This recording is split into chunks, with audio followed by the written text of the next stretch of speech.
Is it? Did it not play? It did it again. It did it again. And you know what's funny? I had the internet guy come out here this past week. And he checked everything and he said, I know we're live right now. So hello, fellow fellows. Welcome back to the Physical Media Show here at FanZcene. Why that didn't play, I do not know. That might be on StreamYards. I think that might be a StreamYard thing, yeah. Because I was going to say, I had the internet guy come out this past Saturday, and he checked everything, and he said, we are all good. Everything is strong. This is still the weirdest thing, that like they put like this filter on from the modem to the cable thing. Because they said they're updating. What they told me is they're updating their system to get ready for fiber optics. So that's why I've been having a little bit of things here. But they've noticed with the modem that it causes glitches in the images on your screen and stuff. So they put on this little filter to correct it. It's just like, why don't you just give me a new modem or just replace my wires with fiber optic already? So anyways, welcome back to the show here, everybody. I know we started a little early, and why the intro didn't play, I think that's StreamYard there. But welcome back to the show. Tell your friends, tell your families, tell your kids at the Physical Media. Well, maybe not tell your kids because we can get saucy here sometimes. Tell them the Physical Media Show is live. I know that I'm going to go ahead and start saying hi to the chat. I know that it's going to take a minute for all the chat to come rolling in, but I'm going to go ahead and start. We have Ace Hanlon. Welcome, Ace Hanlon. Yes, I've heard the Superman debate is getting quite heated. I'm still holding out hope. I have a few problems with the marketing personally myself, but I'm holding out hopes. I'm excited. So I still plan on seeing the movie and everything. I just have a feeling that the movie is going to be better than what we've seen. That's why I feel it. But welcome, Ace. Glad to have you. Welcome, Trevor. Glad to see you with us as well, too. Yes, I wish them well with this new Superman version, but the shadow of the classic Christopher. I mean, it's going to be hard to top Christopher Reeve. No denying. What is up, Random Brad? Hey, glad to see you here. Just been watched the Final Destination series. Yeah, the fourth is the worst. Been a long time and really enjoyed. Picked up the break. That's awesome. I'm glad you enjoyed it. Yeah, I had after, like I said before, I had only seen part 1 and part 2, and then I binge watched them myself. Part 4 was definitely the worst. Definitely the worst. But the rest of them are pretty good movies. What is up, Tim Hayes? Glad to have you with us as well. Hell to you. What's up, Cowabunga dude? Glad to see you in the chat. Dragonzilla. Hell to you. Glad to see you. It might just be an interesting show tonight. You never know. What is up, Tyrell72? Live long and prosper, my good friend. Let's see, who else do we have here? And we have Brian Barth. Hail to you, Brian Barth. Yes, we started a little early tonight. Figured, what the heck? Why not? We're here. Who knows? Rookie may show up. He said he was supposed to. So we'll see how that works.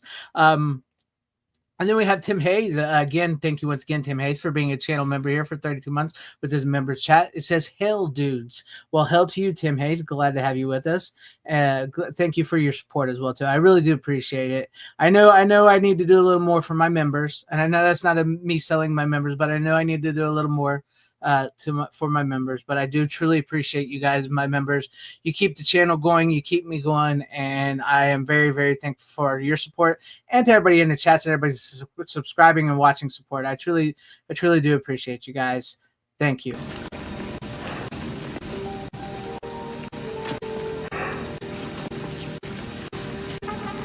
Yeah.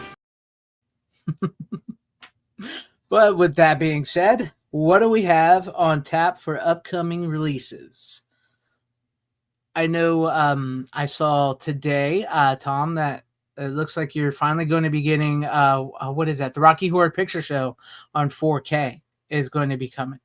That's the rumor going around. I shiver with anticipation.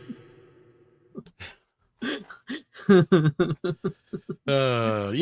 mean, this is the one time I think Disney might not mess with anything, even though there are a few racier things in the movie. Mm-hmm. I think that community would be the community they would try to appease would be so upset that you did anything to the movie that I don't think they're going to touch it.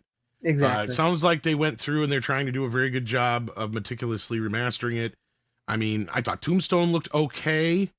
Mm-hmm. Again, I wouldn't go praising from the top of the hills that it's, the best we've had in a long time, but it was It'll come definitely up tonight. that might come up again tonight. So, but it Mm-hmm. did look pretty good for what it was. So if they put that kind of care into it, hopefully this will turn out to be a good release. And they're also doing a theatrical release of it as well. Mm-hmm. So yeah, that we did get that news. There was a few other things as well. Mm-hmm. Let me pull up my thing here. I was a little behind. Yeah, Let me Rocky pull Horror up my Picture Show. thing. Yeah, let me Sorry. put it out.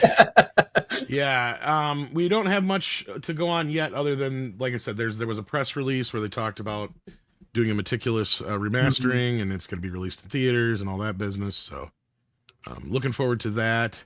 There was a few Kino titles I think that were now. Oh, Jaws 50th anniversary. Again. Okay, now, this is what bothers me about this one. They could re-release this a million times, and that's fine. But now they're doing the same thing they did with like E.T., Mm-hmm. where they just put on a documentary. Now I guess it's a thing from like the Discovery Channel or something like that. Right. So it might actually be about 45 minutes long, so that's a plus. But I mean, come on, I gotta buy this movie for a third or fourth fucking time on UHD, not any other format, just UHD alone. Just for that, I'm because at least they could do is throw in the 3D version, because they did make a 3D version of Jaws. I saw it in theaters. Yeah. A couple of years back, if you remember me talking about it. But Mm-hmm. yeah, so I wish they would put that in with it, then it'd make it worth rebuying again. We got our first info on Lethal Weapon as far as what's going to be on there, even though people knew about that already. Mm-hmm. Road Trip. Okay, speaking of Kino Lorber, we got Road Trip, and the guy from Hats Off Entertainment, Joe, what's his name? Joe Romani. That's, I think, what it, yeah. Yeah. Joe Romani is going to be doing a commentary for that. Boy, that guy just came up and coming. I remember finding his channel when he had like a couple thousand subs. Right. And then he took off with that Planes, Trains, and Automobiles thing. Lucky. Shout Factory is going to be doing Ace Ventura in both a Steelbook and a Standard. No word on Ace Ventura 2. No word on which version of the film is going to be coming out, because for those who don't know or don't remember, when they brought it out on video, they added one scene back into the movie. Mm-hmm. And that version was on the first DVD release, but then when they re-released it, since then, every release since then has not had that scene in it. So my guess is it's going to be the actual true theatrical cut. Right. But there's like a whole nother version of this movie. If you've ever seen the TV version of Ace Ventura, you've not seen Ace Ventura. Right. Have you seen it before? Do you know what I'm talking about, Greg? I probably not. No. They have the entire subplot that got cut out. It's not really a subplot, but he goes on a whole like investigation into Ray Finkel. Like, so there's like a whole 20 minutes of stuff that's chopped out of him going through people in the town, interviewing people, and all this other stuff. The only bit we see of it is where he gets to his parents' house finally. Uh-huh. So there's like a whole 10, 15 minute bit there. Maybe not that long, but that's all gone, on top of a few other little bits and pieces here and there.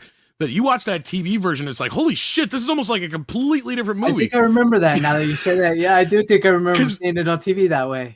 Yeah, because the original theatrical cut's only like 82 minutes long. So to show it on TV, they had to bump it up to 95 minutes. So they had to add a bunch of stuff back in. But it's the whole Ray Finkel story leading up to how he figured it all out. So like in the movie we see now, he figured it out in like, what, 5 minutes? Yeah, when roughly? the dog lays the hair on. When he actually gets to the town, I'm talking about, because most of the deleted scenes are when he gets to the town, right? Like it's so he gets to the town, he starts realizing this town is just fucking off. Like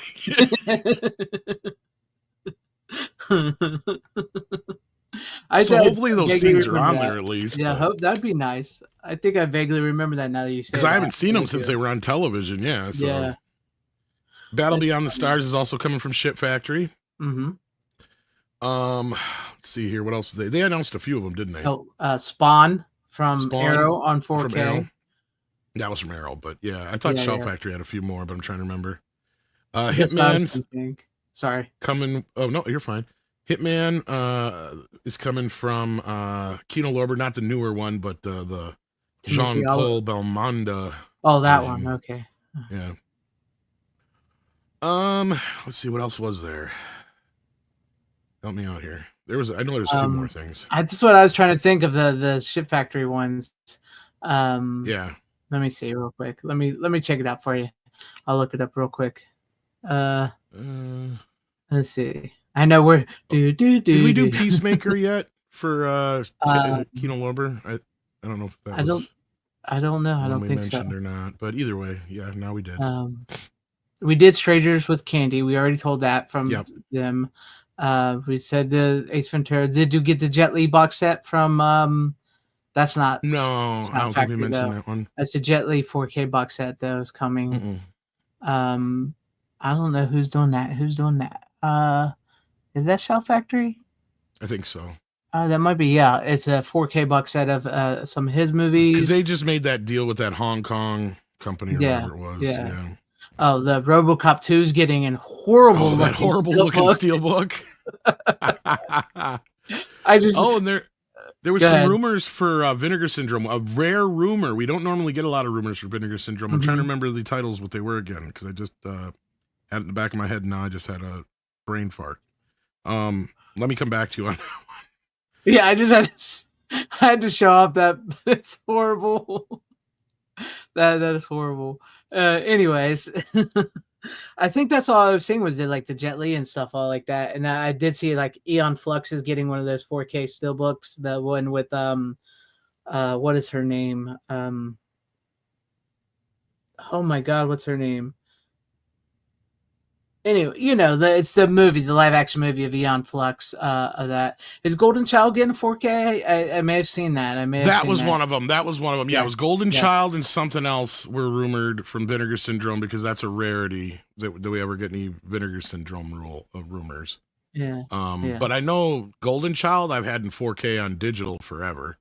And I'm trying to remember what the other title was. That's what I'm. And we were right about Cobra. Yes. Yeah. Do we do the Arrow? Did we say the Cobra and I don't think we said it, but we mentioned last week that's what we figured it was going to be. Cobra on 4K, the stuff on 4K, which I have to look into. Big Trouble in Little China was the other one. Yeah. That was the rumor coming from Vinegar Syndrome, which I fucking hope so. I don't know about that. Has Vinegar Syndrome done any Fox titles? I don't think so. And that would be a first for them to be doing something with, unless that's just a, now I can see them doing the first one, but not so much Big Trouble. So yeah, I would be nice if they did Big Trouble. Golden Child, I can see them doing. Yes, them or Arrow did Big Trouble because it gets it away from Shout Factory because they did the one Blu-ray. So, what's up, Rick? Glad to see you with us. That's still. But Shit Factory has had them for so long, and who has been doing? Disney's been working with who lately with Fox titles? I'm trying to think. I don't think they've been working with anybody, have they? I'm trying to think of any come out. I don't think so. Salute, Steven. No, I don't. I don't think Arrow's done any. I mean, Criterion. Disney does have a thing with Criterion, but I don't see them doing. I don't see them doing Big Trouble. Possibly, maybe. They did one time. So maybe. I mean, maybe. That's one I could see leaning into that, but I don't know. We'll see. We'll have to wait and find out. But I think that was the major stuff. Was there any? Unless we're missing something, I'm sure we are. That's when I was going through all them guys because I was going through all of the disc people. Trying to when I was looking, and I think that's all I saw was that Charlize Theron. Yes, thank you, Charlize Theron, not Charles. She's done Fade to Black was another shot. Yes, yes, Fade to Black. Yes, which I really like that movie. So, Throne of Blood is coming from BFI, which will mean it'll probably get a Criterion release here. Yeah, that looks like it's a Kurosawa. Yeah. Murder, She Wrote is coming to Blu-ray. That's right. Oh yes, I did see that. Yeah. I'm upset that Shit Factory is getting Fade to Black because Vinegar Syndrome did the Blu-ray. Wasn't the best Blu-ray, but I'd rather see them do the 4K over Shit Factory. So. No kidding. Yeah. When it comes to transfers. Yeah. Well, I think that's everything. Because you and I got a buttload of titles tonight. You actually watched 5 movies. I got 5 movies tonight. Can you believe it? No, I can't. And I have a lot more than that. But I mean, a couple of them I'm sure we can bunch together here. But We'll see how it rolls. Let's see what who you want me to start, I suppose. I mean, you could go first since you got more than me. Want me to lead things off here? Okay. Go ahead. Where should I start with this week? Okay. Let's start with this one. This is kind of an oddball. I had not seen this movie in a few years, and MGM finally put it back out. Oh, Bandits. Because I've had the DVD forever.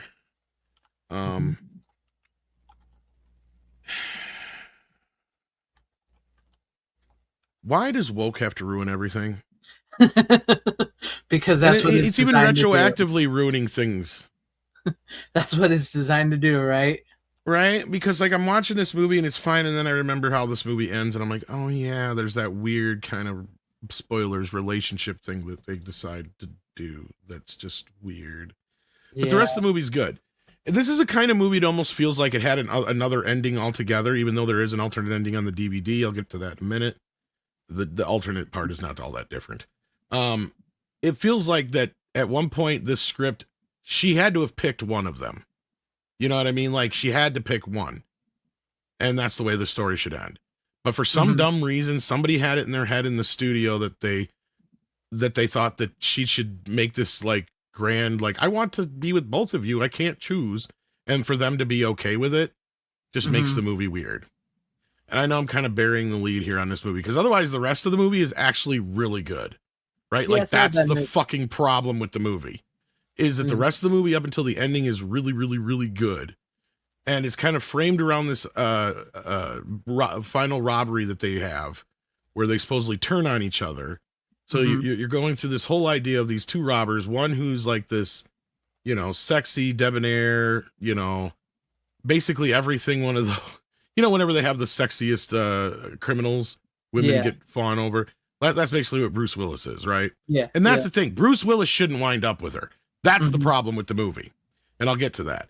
And then you have Billy Bob Thornton, who is his partner, who is this neurotic, OCD, nerdy fucking geek, right? And he gets, you know, he even thinks the air is going to kill him, right? He's got every disease under the sun. Known to man. Right. And he even has this disorder where it doesn't matter if he's actually got the sickness, his body will manifest those symptoms, right?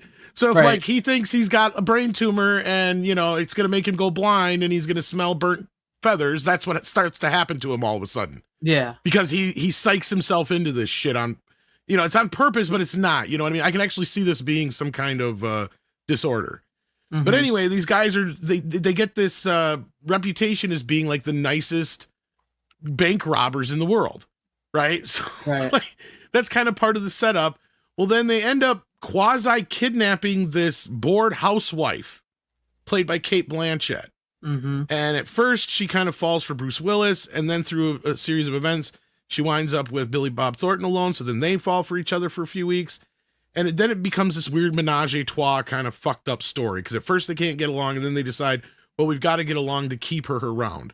And really, like I said, the point is you've already made Bruce Willis this womanizing person, or not so much womanizing, but he's really good with women, to where eventually you need to give him a woman that is somebody he can chase. Like they needed to introduce like another Al type person. Yes, like I'm trying to think like what's her face that was married to Michael Douglas. She always used to play those kind of roles all the time. Kim Basinger. No, that's not Kim Basinger, but she would have worked. Yeah, like a Catherine Zeta-Jones type who comes in and is like Bruce Willis's complete opposite. Hell, this would even have been a good movie for him to do with Demi Moore, right? You know, or she comes in the second act and throws a whole new like a kink into his fucking whole situation. And that's where this whole thing should have been, about these two guys falling in love and that fucking up the whole scenario. When that's what it kind of gets weird, because then it becomes this whole thing about them fighting over Cate Blanchett for the third act. And the only difference in the alternate cut is she's fucking pregnant. That's the only difference. Otherwise it ends exactly the same. So I'm like, because there's no special features on this disc whatsoever. Now the transfer doesn't look bad. It's actually a fairly decent transfer. It's probably fairly newer. I don't think it's from the negative, but it might be. But Yeah, the old DVD actually doesn't look bad for how old it is. Nice. And it's got a it's shot in Super 35, so it's got a weird open matte. It's not completely open matte, but it's got a little bit more on the top and the bottom, but it's still missing stuff on the sides. Mm-hmm. So you can watch it either full screen or widescreen on here, and they also have deleted scenes, the alternate ending, featurettes, a couple of them. I think there's even an audio commentary, if I'm not mistaken, maybe not, but either way, because Barry Levinson directed this. Right. So it's got a lot of pedigree behind it, and it was kind of a big movie when it came out. And I don't think it did horribly at the box office either. It was one of the last hits MGM had of that era before they started getting bought up by everybody. Yeah, I remember seeing it. Yeah, and again, that's the part that fell apart for me in the end. Like, I don't remember it bothering me so much back then, but watching it this time now, it became annoying the more and more the film went on. But otherwise, I love the movie still. Like, the chemistry between the three of them is great. Mm-hmm.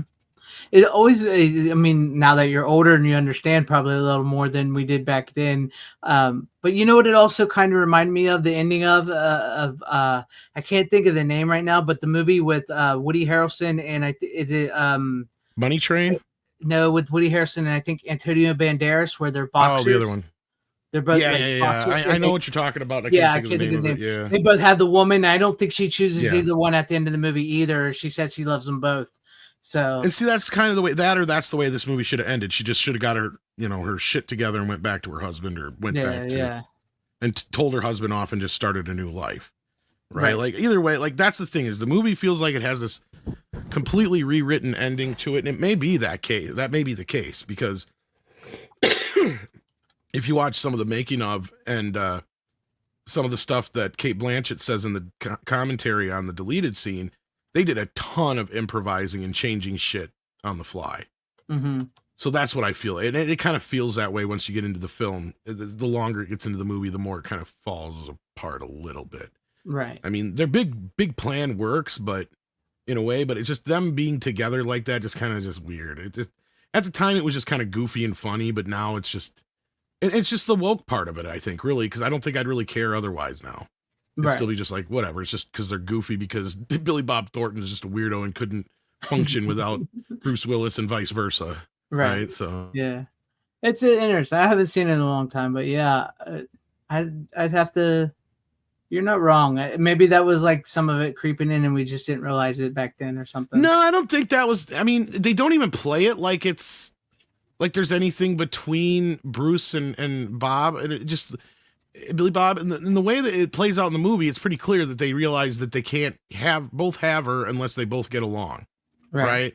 So it's kind of almost this, it's kind of like this weird Bonnie and Clyde thing, but the Clyde and Clyde ain't fucking each other.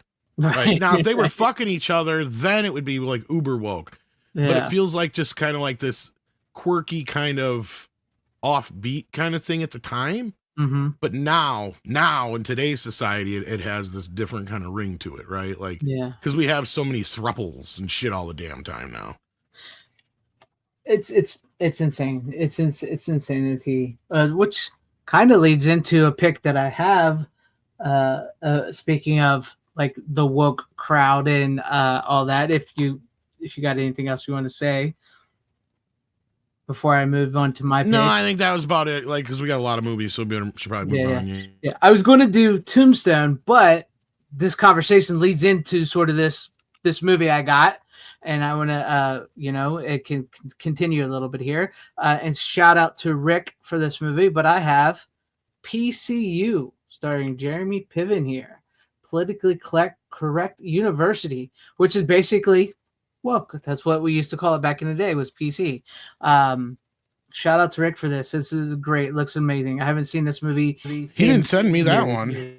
Oh, I haven't seen this movie in years, and I have the old DVD, but yeah. So it's an HD. They actually have it out in HD. This is HD. I'll tell you a little bit about it. Because it's, I have my ideas where he probably got it from. Yeah. Got it. But no, if you've never seen this, have a good one, John the Beagle Dad. Glad for you stopping by. But if you've never seen this movie is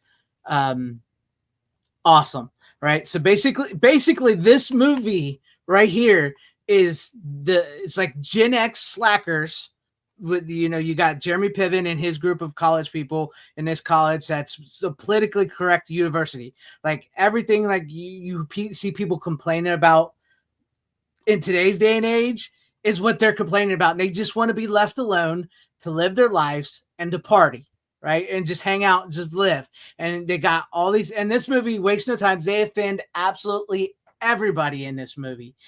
Everybody's offended from. Yeah, this is the proto woke. This is when we got in the way of woke and said, it's enough of that shit. Yeah. I mean, back in the 90s. It's true Gen Xer, man. Like it's like, it's amazing to think that, however, the Kane Hackman theory, that is like one of the best parts of the movie. It's like one of the dude's thesis for college is that he sit and watch TV the whole movie is because his theory is that he's trying to prove that no matter what time of day it is throughout the entire world, that there will always be a Michael Caine or Gene Hackman movie on TV. So that's his thesis for college. That's what he's going to do. His thesis. Well, he's not wrong at that time. I mean, they had been in so many movies that they were like the original Kevin Bacons, Right? Yeah, it's like Jeremy Piven's calling for the shower scene in I can't remember the name of the movie, but like the shower scene. And then he gets to the point. He's like, I've done a bridge too far. Caine and Hackman in the same movie. This is my thesis, man. I can finally stop watching TV. But no, like they offend the vegans. They offend the Republicans. They offend the Democrats. They offend the gay people. They offend the the women. They call them the womanists in the movie. They're not called feminists, but they're called womanists in the movie. They offend like the Black Panther type party like they have on. Like everybody gets offended in this movie. The nerds, the jocks, everybody, because they don't give a crap. Like the crew, they just want to live their life and be normal people, and they're constantly bombarded by all of these people, and they're protesting constantly. And like I love how the movie, it's like it shows the stupidity of these type of people, because the movie, I don't want to spoil too much here, but it's like it comes to places where it's like, we're not going to protest. We all came together, we had fun at a party, we were normal. I thought we weren't going to protest, so let's stand together and say we're not going to protest. We're not going to protest. And they start a protest from them not going to protest. Just doesn't matter. This is a throwback to all the great classics like Animal House and Meatballs and all those. Revenge of the Nerds is in there a little bit too. I mean, it's kind of that 90s one of those movies.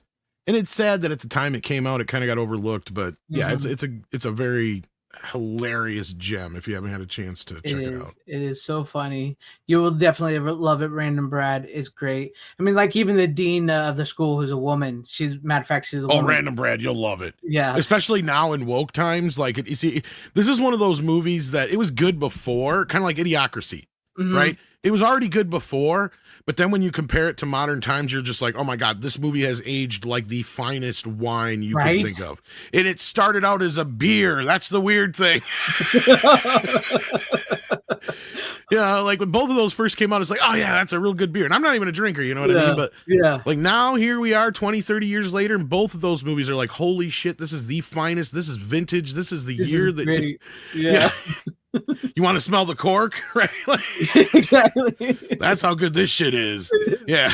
It's like it's so funny because he's like when they're talking about warm beer and stealth chips, like that's what it's like, but it's like you were saying, it's so much more than that. It's like a great fine bottle of wine now. It's so funny because like the one scene in the movie with the womanists, when they're at the parties, they're like, the guy's like, hey, do you want a beer? She's like, we don't want your penis party, get away from us. And the one woman's like, no, we shall like a beer. And the woman's like, so you mean like if you're nice to them, they bring you stuff? They're like, yeah.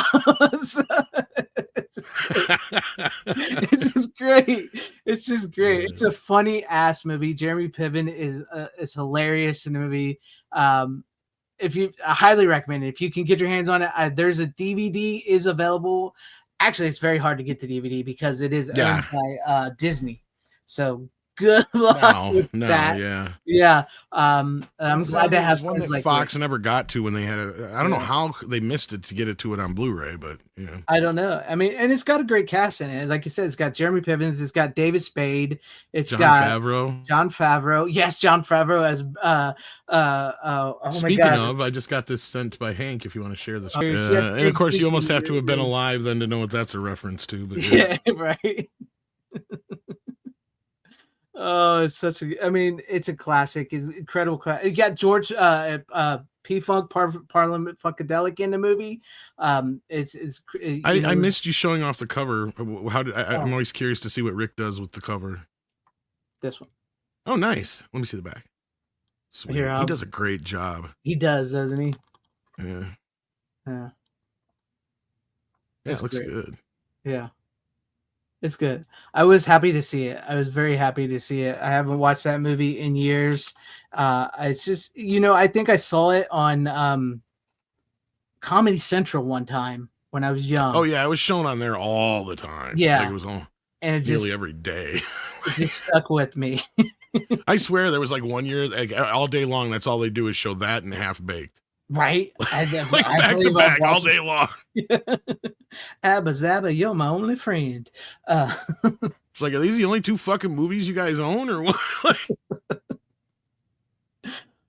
No, but seriously, in today's day and age, I'm surprised more people really should know about this. It's such a hidden gem. In today's day and age, you will watch this and you go, holy shit, they knew exactly where things were headed. They knew. Yeah. Well, his thesis actually come true later on with Jaws and Lord of the Rings. Like, I swear there was a moment in time there in the early aughts, where you could almost run your clock by it. Like at some point, it's somewhere on either TBS or TNT, they would either be showing Jaws or Lord of the Rings. One of the two. Never failed. Never failed. It never failed. Also, like, I think also with like Back to the Future too, I think there's a thing where it says it doesn't matter where you are at in the United States, one of the Back to the Future movies is playing. So I've heard that from somewhere. I can't remember where I read that, but it's like one, two, or three of the Back to the Future movies are playing somewhere right now in the United States. But no, his thesis ain't wrong, and it's great. I mean, because like I said, they themselves are us.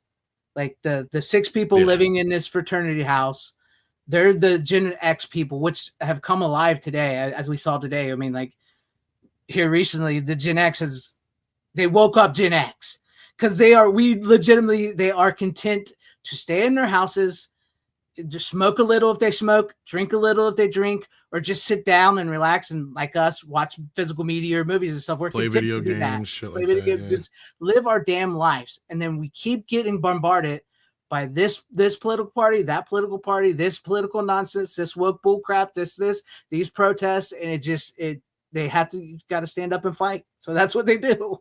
So yeah, I think you'll definitely love this movie for anybody who's never seen it. If you can find it, I don't know. Is it streaming? I don't do streaming once again, so I don't know if it's streaming. If it has, it's been hit and miss. I've never actually seen it in HD. That's why I asked, because I have the DVD. But yeah, I had the DVD too, and I'm glad to have this now because I haven't watched it in HD before. So it's good. Ace Hanlon sends us $2. Thank you, Ace Hanlon. He says, just seen the movie Can't Hardly Wait. I liked it. Can't Hardly Wait is a good movie. Well, it seems like you could wait to see it. Like 25 years. Ace Hanlon does say his dad is Gen X. He's pretty chill. So I would assume he's probably so you're a little younger. Us. Okay. Yeah. Yeah, I could see that. Yeah, I Can't Hardly Wait. I think just got a 4K here. I got it somewhere in my stack. Yeah, I haven't watched the 4K. I haven't got it yet, but because I got the Blu-ray and I need to update it. But thank you, Ace Hanlon, for the $2 super chat. I do appreciate that. I'll give you this for that. I know what you're doing when you're watching my movies. Just how many calories do you think that burns? He's 30. Yeah, well, you're still younger than both of us. So, but anyways, that's it. I figured since you was talking, I was going to bring in Tombstone first because I got that and make that a quick conversation because you already talked about it. But once you got into that conversation, I felt like it was. I had to bring on PCU. Had to. But yeah, that was my first pick of the night. Check it out, everybody. It's a great movie. It's a great movie. All right. Yeah. So it's up to you now, Tom. See, I might have one that kind of goes, well, I could kind of jump off that. I mean, you'll kind of see where I'm going with it, but it's not exactly the same, but ish. It has a similar feel to it in a way. Now this is funnily enough one I bought the Blu-ray of years ago, but I've had this DVD since forever. Because I mean, any nerd worth his salt has this movie. I have it on, but I've never opened it. But I got the 4K from Kino Lorber, and my God, does this movie look amazing! They did a brilliant job with it, whether it was Universal or Kino, who actually did the scan and the work on this. Looks gorgeous, just gorgeous. Look, especially after some of the movies I was just watching, because I watched this on the same night I watched some other movies we'll get into in a few minutes. So that's maybe why it even stuck out even more. As far as new special features, I think there's just only a couple new commentaries. Otherwise, it's all the same stuff that was on the old DVD and Blu-ray. But yeah, if you haven't seen this movie, it's a great cast. Robert Redford, Sidney Poitier, Dan Aykroyd. I think it was River Phoenix's last movie, if I remember right. David Stratham is in it. And it's about, it starts out in college, and that's why I said it has a little bit of a connection there. Yeah, with Robert Redford's character when he's younger, and Ben Kingsley's character when he's younger, and they're like hackers, right? Like they're, but this is like way, way early in the days of computer stuff, right? So, but I always remember this movie was pretty well regarded amongst most of the computer community as being one of the better hacker films as far as being more, not necessarily accurate, but a little bit more closer to being accurate and compared to things like Hackers and whatnot. A little bit more was like, not actually, it's like, oh, okay, I can see where they're going with that. But yeah, so the movie starts out and they're just kind of fucking around. They're a couple college kids and they end up breaking into some computers they shouldn't be, and they get busted. Well, luckily Robert Redford's out getting beard when they get busted. But unfortunately for Ben Kingsley's character in the younger version, played by David Paymer, believe it or not, a very young one. Just like, holy shit, this guy was young once. And I'm trying to remember who played Robert Redford as a young one too, because he was also famous. I'm trying to remember who it is. But like, so like he gets busted, and then it jumps years later, and Robert Redford has kind of changed his name, who he is, and all that kind of stuff. And he started one of these businesses where he breaks into your company and tells you what your weaknesses are. Right. So that's kind of what he's doing. He gets this new job, and it's kind of like a Mission Impossible, kind of almost not quite that action oriented, but you know what I mean? Like the first one, not the sequels. The first Mission Impossible. Yeah, there's much more espionage than action. Yes. Yeah, it's more comedy meets espionage meets kind of spy thriller than, but it has a little bit of that twist. Across the street and all that. Yeah, but it has a little bit of that De Palma Mission Impossible twist to it. Yeah. So it's kind of a very well shot. I'm trying to remember who the director was. It's I don't know. I remember Paul Alden Robinson, and I'm trying to remember the other movie that he had worked. He'd done a couple other movies, I think, that were. Oh, never mind. I know what he did. And I'm going to do two movies at once here, if you don't mind. Go ahead. I mean, if you want to. Because I actually have another movie from the same fucking director. So I was remembering what my connection was here. Oh, yeah. So before I get to that movie, I'll finish this one up, though. Okay. So, yeah. So when you see this on sale for Kino Lorber, I definitely recommend it. I actually had movie. Yeah, I'm sorry. Go ahead. No, I was gonna say I actually had this and the one with Jennifer, whatever her name is, where they're in the Target. I can't think of the name. Career Opportunities. I had these in my cart and I took them out. Yeah. Because I was like, I got Career Opportunities. I just didn't get to watch it. Yeah. So, but no, they're a great movie. That's a great movie. I remember we watched it in school when I want to say in middle school. I remember we watched it, and that was my first time seeing it, and I really, really enjoyed it. I thought it was such a great movie. Yeah, no, it's a fun film, a very fun film. That's the thing, is and it earns all of its little twists and turns, even though you kind of see a lot of it coming, you kind of figure it out pretty quick. before the cast kind of does. Mm-hmm. But it works well in that way, right? It's not you feel like you're maybe one step ahead of the movie instead of being 4 or 5 steps when it gets gets you to the point where you're just like, oh fuck this. It's a very well done film, and I can highly recommend it on both the film and the transfer. So there you go. Yeah, it's one of those films where it's a smart film, but it's not where it thinks it's smarter than you. Where it's like, ha, didn't we got you this time, didn't we? No, I get you. Yeah, it's great. And then I'll have to see what the next one you got with the same director is. Okay, so yeah, and this was just happenstance. I didn't even realize it was the same director until after I watched him. Because I've had this sitting on my shelf forever, but I was in the mood for a baseball movie. Oh, okay. Because baseball season is kicked off, and this is one I have not watched in many a year, believe it or not. I mean, I've seen it a billion times, but haven't seen it in so long that I forgot most of the middle of the movie. Right? Because this is one of those movies where I've seen it on cable and seen it a million times. I've seen the ending a bagillion times. Like, it's one of those movies, for some reason, I always wound up coming in at the end. But here you go, Field of Dreams, which got a 30th anniversary release a while back from Universal.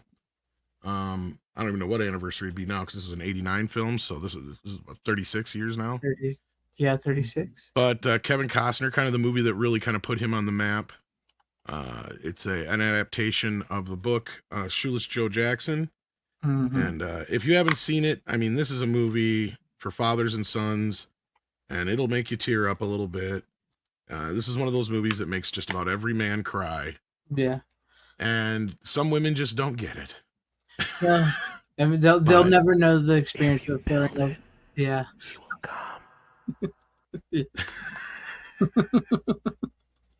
Did you hear that? It is a good movie. It's a real good movie. Women just don't get it when it's like to want to toss ball with your dad. They don't get it. I'm sorry. It's a man thing, I guess. Well, the whole movie is a metaphor, right? The movie is this guy. I mean, the whole thing, regardless if you believe in the miracle of it all or not, right? The whole bit is a metaphor for a man who was angry at his father for dying before he had a chance to say he was sorry. Mm-hmm. That's but really, that's what it's about. Yeah. So it's about this guy working out all this stuff that he's never worked out in his life. And it comes out through this, because he rejected baseball when he was younger because it was the one thing that his father loved. Yep. And it was the way that they had the final argument, in the way that he thought he could sting his father one last time. And as you can tell by the way he tells the story in the film, that they never reconciled, even years and years later. And then it was too late by the time, he started to think about how to try and say sorry to dad. It was too late. Yeah. And again, I know that may sound sappy to some people, but it was just a very well done story. You got a great cast here. I mean, you also got, probably James Earl Jones in one of his best performances of all time, which is funny because in the original version of the book, I didn't even know this until recently. It's actually J.D. Salinger in the book, who wrote Catcher in the Rye, but he didn't sue them, but he warned them that if they ever adapted it and he became any part of that adaptation, he would sue. Right. So, go figure. So that's why they changed the character to basically what James. But it works for the movie. It doesn't matter. Yeah, it works. It doesn't even matter. It's because of the whole point of how it works and how the characters are there, or why the characters are there. Because I mean, the movie isn't even so much about him building the field. Him building the field happens in the first few minutes of the movie, like literally. Mm-hmm. It's the journey from there on out and what it does and to him and how it does to bring all these people together for these moments and in time and to kind of give Shoeless Joe his moment, because he was the one of the men that supposedly didn't cheat. So, I mean, and it's just a really well done story. And I know most of us have already seen it. So, I mean, I can talk about it to death, but it looks great. They did a really great scan of this. And again, and I watched this right after I saw those other movies. And again, I'm just going, oh, thank God we've got real grain. Right. We'll get to those other movies here in a little bit. So, no, yeah, I'm looking forward to that conversation. Yes, no, I agree, dude. Field of Dreams is an all-time classic film. It is something that means so much to so many. I think that's part of it. I don't know if it's still going on, but I think I saw that in the Amazon was doing another one of those 3 for 33. I 4K. want to say I got it for like $13 off of Yeah, Google. so it's pretty cheap to get, I think. Yeah. And yeah, the Blu-ray has all the special features. There's nothing on the 4K, but no, and so yeah, it has the same director as Sneakers. That's where it was kind of weird. I didn't even know it until after the fact. That is actually kind of a weird connection. I never even thought about that. And it's not like there's really any connection to the films other than that. I mean, really. I mean, it's just kind of weird. But I'm like, there you go. I can bounce off of that with that. So there you go. So we knocked 2 out. So what do you got for us? I'll get to it, but this is from Random Brad here. I can't believe it. He says, ironic, watched not long ago, started talking to my dad again, only been 30 years. I bloody found out he's not my dad. What the F? I hated him for nothing. Oh, that's crazy. That's crazy. Wow. Oh, wow. All right, well, I'll get to the one that you did last week, and so since we'll talk to it real quick. Tombstone. Since it has a Kevin Costner connection, yeah Kevin Costner, Wide Earth. So yeah, there's that. I don't know if you showed it off last week, but just in case you didn't, I think I did a little, but not much. Yeah. It's actually a very beautiful still book. So I don't hate not it. Bad. I do like the picture on the inside of the Tombstone march and everything. Considering that was a movie that came out at a time where the poster was just a picture of them walking down the street. That's not a bad poster. I will say compared to a lot of them we get. Some of the newer artwork is pretty janky, but no, I watched it. You're not wrong. It does look great. It does look great. However, I will say it is there. Like specifically the saloon scenes and when they're in Tombstone felt really soft to me. Do you see what I mean? Where it feels like it might be an older scan. At certain points, yes. Yeah, it's not that they did a shitty job with it. It's not that it's a shitty scan. It just feels like it was not done with more modern scanning material. Like it looks good. It just doesn't look as good as it feels like it could if it was fresher. I don't know. There's something about it. There's something, because like some of the stuff when they're outside and like the big long shots and that's because I don't think they pulled an Aliens. Yeah, I don't think they pulled an Aliens. Right. No, I don't think they went and up converted the Blu-ray scan or anything like that. I mean, I know there was issues with that old scan, but I didn't see that it was that bad because like I said, I bounced back between the two and I could barely tell a discernible difference in some scenes. Yeah, I was watching it and there's like the outside stuff and a lot of stuff was really great, but then like when they were in the saloon, and specifically like when they were like when a lot of people was in the saloon or when she was singing or when they were dancing or even when he does the little twirl with the cup, it felt really soft. It didn't feel quite up to. Yeah, but it doesn't feel like it's been overly grain managed. No, there's grain there, and it doesn't feel like it's been DNR'd really. I think there might have been a few shots where I saw my new term that I stole from what's his name, HD Media or whatever his name is. I just forgot his name. The guy on X. I bounce back and forth. The HD Net or something. No, not yet. HD Net. I think it's something like that. Net, yeah. Yeah, he came up with the term ghost grain, and I'm using that from now on. There you go. That's going to really come up in my later conversations here. So for those who don't know what I'm talking about or kind of know what that is, that kind of tells you what it is. It's when you're watching a movie, all of a sudden you notice that there's this floating grain following somebody or following a moving object. Yeah. Or like haloed around something. So what that is that means they have DNR'd it so badly that the program has taken the grain because there's so much grain in the picture and it just clumps it all together because it still thinks it's part of the picture. Like it's hard to explain, but that's the perfect term for it is ghost grain because it's technically not even there anymore. It's just that the program that's doing the denoising or the DNR or whatever it is that they're using has hung on to it like a past life. And just leaves it hanging there like a ghost. Yeah. So yeah, I didn't really notice any of that. Or some people call it like mosquito noise and some other stuff like that. There's various names for it, but no, it looked as far as it's a great scan, but like like you were saying, it could have probably been a little better. I do think maybe it was an older scan, but the movie in general, Tombstone, Kurt Russell, awesome as Wyatt Earp. I think we talked about this last week. Val Kilmer how he did not ever win an Academy Award. Well, I think we know now with some of the stuff that's coming about about the Academy Awards. But Val Kilmer is amazing as Doc Holliday. If you still, for anybody who's never seen Tombstone, do yourself a favor, watch Tombstone.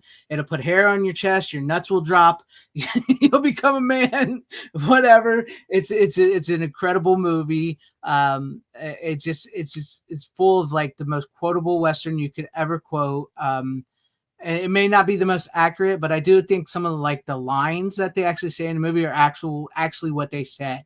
I think that's where it gets the most accuracy, is some of the stuff they say is what they themselves actually said, as far as we know. But yeah, that's, if you've not seen it, check it out. There is a standard edition out there that you can buy, I believe. Yeah, but they are supposed to be getting some more of these soon. Yeah. Because what was the last one that Disney did that they had the same thing with this? Not Deadpool and Wolverine, but another one. Deadpool. The Cameron ones. One of the because they ran out of the Cameron ones and they reprinted those. So I wouldn't panic, but I mean, you'll get your hands on it eventually. This is one of the biggest selling discs I've seen in a while. So yeah. So I guarantee you, you, pretty quick. Yeah, I guarantee you they'll come out and they'll have it more for everybody. But yeah, check out Tombstone. It's a credible movie. I didn't even bring my DVD like you did. I should have brought it on, showed that off with the map and everything. Yeah, that's the only thing that bothers me, is just that why not the director's cut? Exactly. It is the director's cut. He even keeps referring to it as his new cut or his cut or whatever on the commentary. Yeah, and it's those 3 scenes are very kind of crucial to the movie, in my opinion. And here's how you can tell I'm related to my father, because my father noticed that when he watched this, because the scene where she's getting her picture taken outside before the fight happens, in the director's cut, you can see her boob. You can see through her before they take the picture. And that's what he noticed. And he noticed, he said, oh, this is the part where they show her tit. And then it cuts away before it even shows anything. He goes, hey, wait a minute. I said, Dad, that's on our DVD over there. You know, the Tombstone DVD. See, the Doc Holliday scenes and the scene where Michael Rooker get killed are the 2 scenes that I'm referring to most, but okay. Yes, I remember the Michael Rooker thing, but I knew that was my dad when he saw it. And the scene where Doc and was it Kate or not Kate? Yeah, Kate, I think is his name of his girlfriend, right? Yeah, where they break up basically, or she finds out she's not wearing leaving a him. bustle. Yeah, that chick. Yeah, yeah. Where because remember, like we said last week, all of a sudden, if you don't really notice it until you notice it, right? Mm-hmm. When somebody points it out to you, then you're like, oh yeah, she does just kind of fucking disappear. She's just poof, gone all of a sudden in the middle of the movie. Well, it's because there's a whole sequence taken out where she leaves him, but yeah, and he catches her leaving him. Yeah. But no, I remember the Michael Rooker stuff with the face and all that, and what happens to him stuff. So yeah, no, but that cracked me up when Dad saw that. he was looking forward to seeing her titty. So yeah, somebody will do a fan cut sooner or later. But gosh, Disney, you missed the boat on that one. Yeah, unless they plan on double dipping us at some point, which.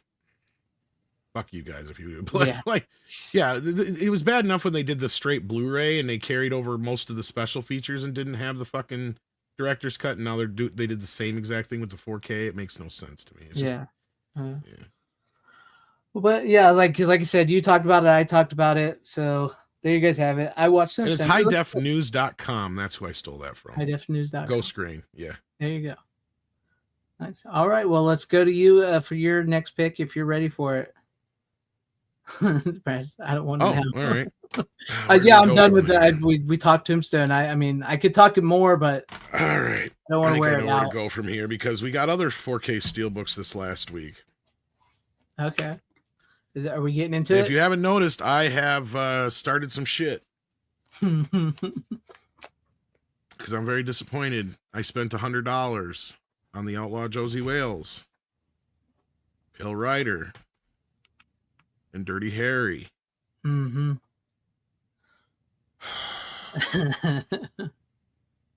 All right, you want the good, the bad, and the ugly? Do it. The good is these are probably the best the movies have ever looked. Probably the best they've ever sounded. Mm-hmm. The bad is they've been grain managed to hell. And the ugly is there is ghost grain all the fuck over these motherfuckers. And anybody who is telling you they're fine is full of shit. I am so sick and tired of these shill reviewers who live off of, basically Amazon sales trying to review films. Right. And let me tell you something. The lady doth protest too much, because all I had to do was just say, I didn't even tag anybody. Didn't fucking just said one thing, and I had at least a couple of them come like fucking, moths to a flame. They couldn't help themselves. Right? And they weren't even the ones I was actually really referring to, which is hilarious. So just showing that those, in that case, I'd probably consider those the least of the bunch, or maybe the bottom feeders, however you want to look at it. Right. But there's some big bad ones out there that do the same shit. And this is reminiscent of the Terminator 4K. Now, is it that bad? No. Don't get me wrong. These are not as bad as the Terminator 4K. I did not notice any AI manipulation that I could find in there. But I did get into it with a few of the guys at Digital Bits about this, even though I have great respect for Bill Hunt. Mm-hmm. I still feel like they're doing themselves a disservice by not pointing out these things, even though there were supposed to be some new revelations about the scan for Dirty Harry coming out in one of the reviews. I don't know if it's been updated yet. I'm really curious to hear and see what it's all about, because I have a feeling that there was some major grain management done to these movies. Mm-hmm. And even if they didn't, they may have used some AI, just not to the extent of, like Terminator. Right. Right. Maybe they just turned it down a notch, because that's the problem with these movies. It's not even like I would have a problem with grain management so much if it was done shot by shot and scene for scene. And when they say, we meticulously remaster these movies, it's like, well, then why does it feel like you just turn the knob to a certain spot or just put the setting on the entire film without even actually checking it? Right. Because the dark scenes in Dirty Harry, which take up about 75% of the fucking movie, are so soft. Mm-hmm. And so hard, like the resolution and the clarity has been completely erased, if you ask me. The great example is about an hour in is when it gets the worst, during that night scene, when there's the chase scene. Right. Because on the old Blu-ray, you can actually clearly make out that it's Clint Eastwood walking down the alleyway until he's about, depending on the size of your TV, till he's about that big on your TV or this big on your TV. And you can clearly make out his outline, no problem. Right. On this new 4K, by the time he gets to the end of that alley, he's just a blob. Almost. Yeah, then they did something. Exactly. So and then people are acting like this is not a big deal. That's what's bothering me. Right? Like, it's like, how can you not see this? That's crazy. When it becomes like a blob of nothing, then they clearly... it's still there. You can still kind of see that there's... It's just not clearly as the definition it was on the old fucking Blu-ray from 15, 20 years ago. Mm-hmm. And then their response to it a lot of times is to just dump on the old Blu-ray. It's like, I'm not talking about the old fucking Blu-ray anymore. Right? Like, that's in the past. I know they've done a ton of DNR and shit on the old Blu-rays. I can tell. Right? You can tell. Yeah. That's not the problem. Blu-ray, it doesn't show off as much as it does on 4K. 4K, you can see that shit. Mm-hmm. And I don't know if maybe they have their fucking... Like, maybe if you crank down the brightness so far that you can't see any of these problems, perhaps, but at that point I'm sitting here going, how the fuck do you see the picture? Right. But whatever. And all three of the films suffer from it, unfortunately. Dirty Harry being the worst, Pale Rider probably being the least, if that makes sense. But it does make sense because we're going from the oldest to the newest. Right. So the newest film probably, and that's the weird thing, is that a lot of them are giving Pale Rider the worst of the reviews, and I'm going, I didn't even start noticing it in Pale Rider until about a third of the way into the movie. I mean, I noticed it in some scenes, but then I started noticing it to become a problem throughout, especially during the darker scenes and some other stuff. And see, that's the thing. As I understand, each movie's going to have some kind of grain management. Every time there's a dupe scene or an optical scene or a credit scene, you're going to have to manage that a little bit than everything else, because it's just never going to look as good as straight negative, does in 4K. Yeah. Most people are aware of that already. But then the other problem is the condescension that a lot of these reviewers have. And it's like, you know what? People look to you to decide whether or not they're going to buy these things. So can I recommend these? I'd recommend them at about a 5 out of a 10. Right? Mm-hmm. Is it better than the old Blu-ray? Yes. But I cannot for the life of me tell one of my friends, somebody I care about, that it's worth spending $30 a pop on these. Right. Or more. each. I don't blame you. That's what I don't get, especially when you see people saying these are the best 4K releases of this year, and you're like, you're clearly what lying. fucking cut? Right Then off you're the not bat. watching any Vinegar Syndrome or anything like that, my friend. That's what I'm saying. Like right away, that already gives me pause seeing that in thumbnails. I'm like, and this lying. is the question I get the most, Ace, is either between what are they doing or why are they doing it or why do they hate grain so much? Here's what they're doing. And I figured it out. They're trying to make these old movies look like modern digital video. Mm-hmm. Which is fine if you want to do this shit for the streaming version. Because look, I get it. When a movie's being streamed, you're not going to get the full resolution. If you got a lot of grain in a film, it gets really noisy on digital versions that you're streaming because then whatever the fuck they're doing on their end fucks with that. And then all the grain turns into these little like oscillating squares. Mm-hmm.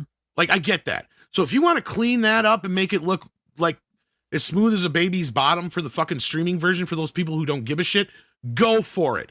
But when you're putting it on a fucking physical media, yeah, you don't need all that shit. Yep. All it's going to do is make the picture look worse. When I can sit here and pull out a movie like Field of Dreams or Sneakers and put them right up against these, and I get it, they're two newer films in either one of these, or any three of these, so that's not necessarily a fair comparison, but guess what? I have another movie here that comes from the same fucking era from Kino Lorber that looks beautiful with Clint fucking Eastwood in it as well. So what's their fucking excuse? Mm-hmm. And this is the worst movie of the four. yeah, it's not the best movie. And I'll get into that in a minute too, because yeah, like these movies, like, look, that's why I'm so pissed, because these are three of Clint's fucking all-time classics.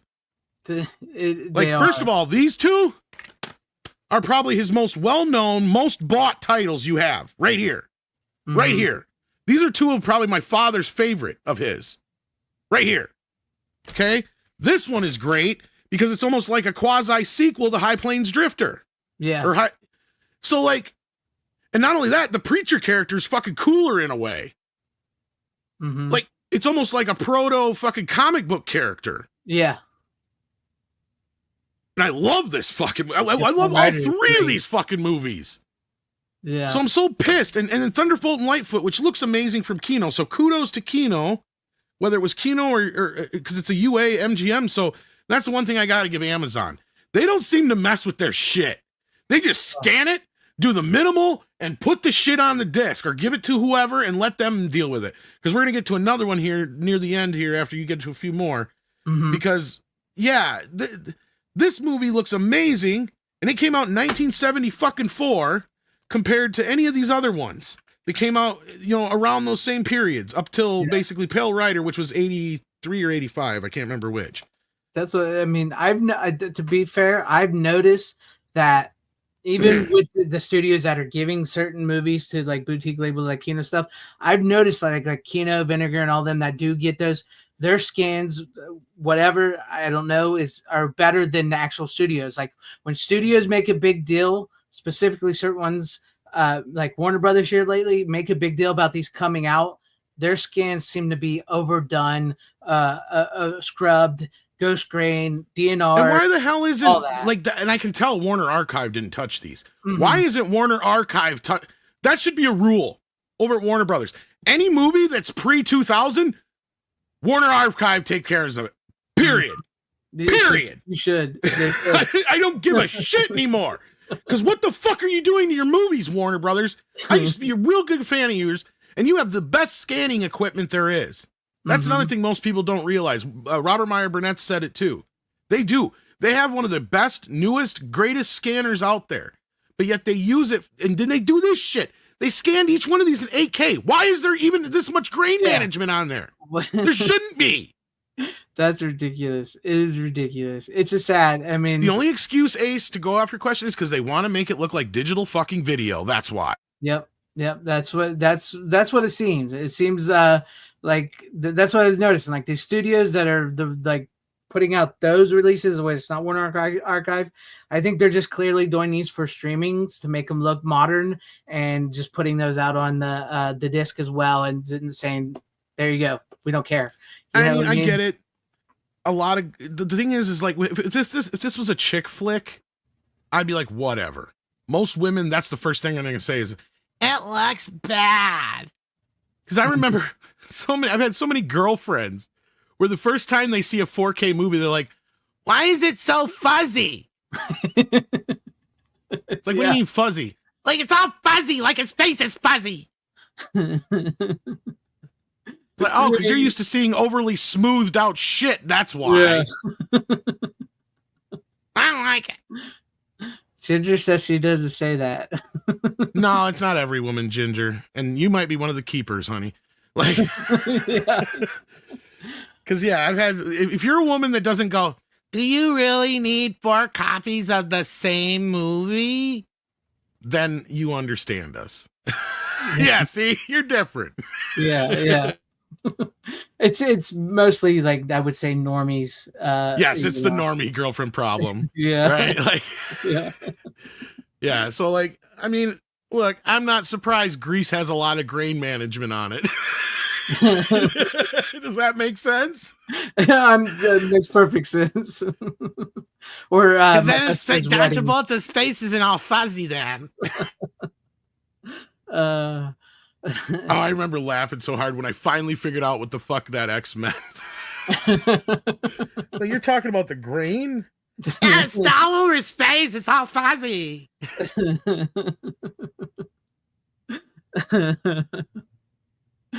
I love a good grainy movie. And I don't even mind like the little blips, like the on the Well, and that's how I know they haven't done any. that. And that's how I know when they really haven't done any extreme shit to the picture when you do see some of the flaws. Yeah. If they didn't clean up every single last little. Oh, and that reminded me, I forgot to go back to Sneakers. They did have a similar issue with this movie, evidently. They don't say it like they did with Vinegar Syndrome, but it's pretty clear. It's not as long as Congo, but remember in Congo where it was like, what, the second or third reel had that white line through a lot of it? Mm-hmm. There's a similar issue with Sneakers in I think about a third of the way into the movie, but it's only a few shots for like maybe a 5-minute sequence, if that. Mm-hmm. To where there's a bunch of the film that does clearly have like some damage to the negative. But to me, the fact that we're seeing that means that whoever did the scan, whether it was Amazon or I mean Universal, I mean in this case, or Kino paid for it, they didn't overly fuck with it. Right. So yeah, so just the fact that we see that damage, and that's why I love Vinegar Syndrome. I don't think they clean any of that shit up. Oh, I know. That's what unless it's extreme major damage. Yeah. Yeah. When I get a good Vinegar Syndrome movie, and sometimes I see those scratches and those blips and stuff, I'm like, I love it. Because to me, it feels like I'm spooling up a reel. You know, and that's why I love how they have there's reel 1, 2, 3, 4 for their. Yeah, I love that. That's all they're doing. They're just doing it by the reels. But we may have a Vinegar Syndrome title come up here. Who knows? Yeah. Where do I want to go from this? Because I was going to tout my little horn. Sorry, I threw a lot out there, but I suppose my issue. Okay, we didn't address why Gordon Lightfoot is what I was about to say. Why Thunderbolt and Lightfoot isn't as good as the other films. Look, yeah, go ahead. I actually love the movie. I hate the ending. Mm-hmm. Have I told you this before? Because I think I talked about this like last year. I think it was when I brought on the Blu-ray, or the year or two ago. I think you might have, but yeah, because the problem with this movie is that the ending goes against the tone, and it's one of those shitty dour down fucking 70s endings slapped onto this movie for no good fucking reason. I remember now. Yeah. Because it's a comedy, like buddy comedy movie up until the very ending where, spoilers, if you don't want to know, plug your fucking ears. Jeff Bridges' character gets the shit kicked out of him, and for the last 20 minutes of the movie, we get to slowly watch him die from a stroke. Yeah. It's bad. And it's just as painful for the audience as it is for the character, I bet, because it tears the movie a new asshole and really fucks the ending. Mm-hmm. Because otherwise, it's a great film, and it's got a great gimmick, and it's this really cool idea of this old school thief meets this new young hippie thief, and they're kind of an odd couple of sorts. Yeah, it's for no reason, for no real good reason, other than we gotta have a character die. Yeah, for no good reason. It's got to be like that. Have a good night, Rick. Hey, Rick, take care, man, and thanks again for all you do, buddy. Yeah. Great guy. Yeah, I remember that. I've never really liked that movie because of Otherwise, I it. love it. But Yeah. yeah. Sometimes the ending I just can't watch it because I know it's coming. I'm just like I don't want to put myself through that. So Well, it yeah. makes it even worse because they, how it ends and everything, right? Like, because like I said, when I say we watch him go have, like, it literally drags it out, and it's like Clint's character is kind of stupid in the situation because he can kind of tell something ain't right, but instead of getting his friend to the fucking hospital, Mhm. Yeah. it's just, Uh, yeah. Uh, Brian Barth, they're saying it because they get them free. They're paid. Plain and simple. well, not just because they get them for free, they actually live off of the commission from the sales of them. See, Yeah, and that's the problem, right? It's like, how can you trust somebody who's selling the thing that they're reviewing? it's true. It's true. It's that's why to be perfectly honest with you, I don't watch a lot of physical media channels I used to watch anymore Same. because There's only a few I do. Yeah. yeah, either they're clearly they got corporate or whatever you want to call it, and some of them I just don't agree with their like opinions on, and so I don't watch them as much as I used to. But I do my channel, and you guys can watch mine. I know I don't get all the newest movies like they do, but you know what? I'm paying for everything I have, except for a few things that Rick sent me and another title I got. But other than that, I'm paying for everything, everything. uh, but there we go. Ginger Wolf sends us $2. Says popped your super chat cherry. Well, actually, Ooh. you're like the fifth or sixth one to do that. So Let her believe she's the first. Shut but your you're the mouth. first one and the best one always. Shh. I appreciate it. Thank you very You much. don't know. I've never taught you anything, have I? No, I'm not good with women. What A can I woman's say? always right, no matter what she says, even if it's a big old fucking lie. Don't correct her. And Exactly. if you do correct her and piss her off, don't tell her to calm down. And if it's getting real bad, just throw chocolate and run. This is why I'm still single to this day. That's one thing. Here's one thing I'll tell any man. This is one thing you need to have on hand, no matter what, at all times. Some reserved chocolate and ice cream. Chocolate ice cream even works better sometimes. But you have to have those things on hand at all times to be prepared for any sort of meltdown. Yeah. And as long as you have those things on hand, you're one step ahead of anybody else. Yeah. See, random Brad knows what I'm talking about. Like I said, when it gets real bad, you just throw the chocolate and run. You just say, "Sorry, honey," and just run.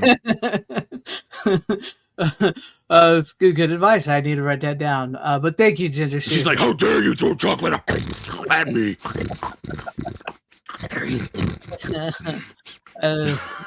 Thank you, Ginger, for the $2 super Sorry. chat. No, I appreciate it. Oh, bye. Ginger's getting a little ginger there. Yeah, so, but I appreciate that, and thank you. Can you say USA all night? No, but I can watch you say it all night. That's what I'm saying. So how many do you have left, by the way? I have 3 left. Okay, go ahead, because I got 2 left. So Yeah. we're back on we're Okay, pretty much in sync now, I think.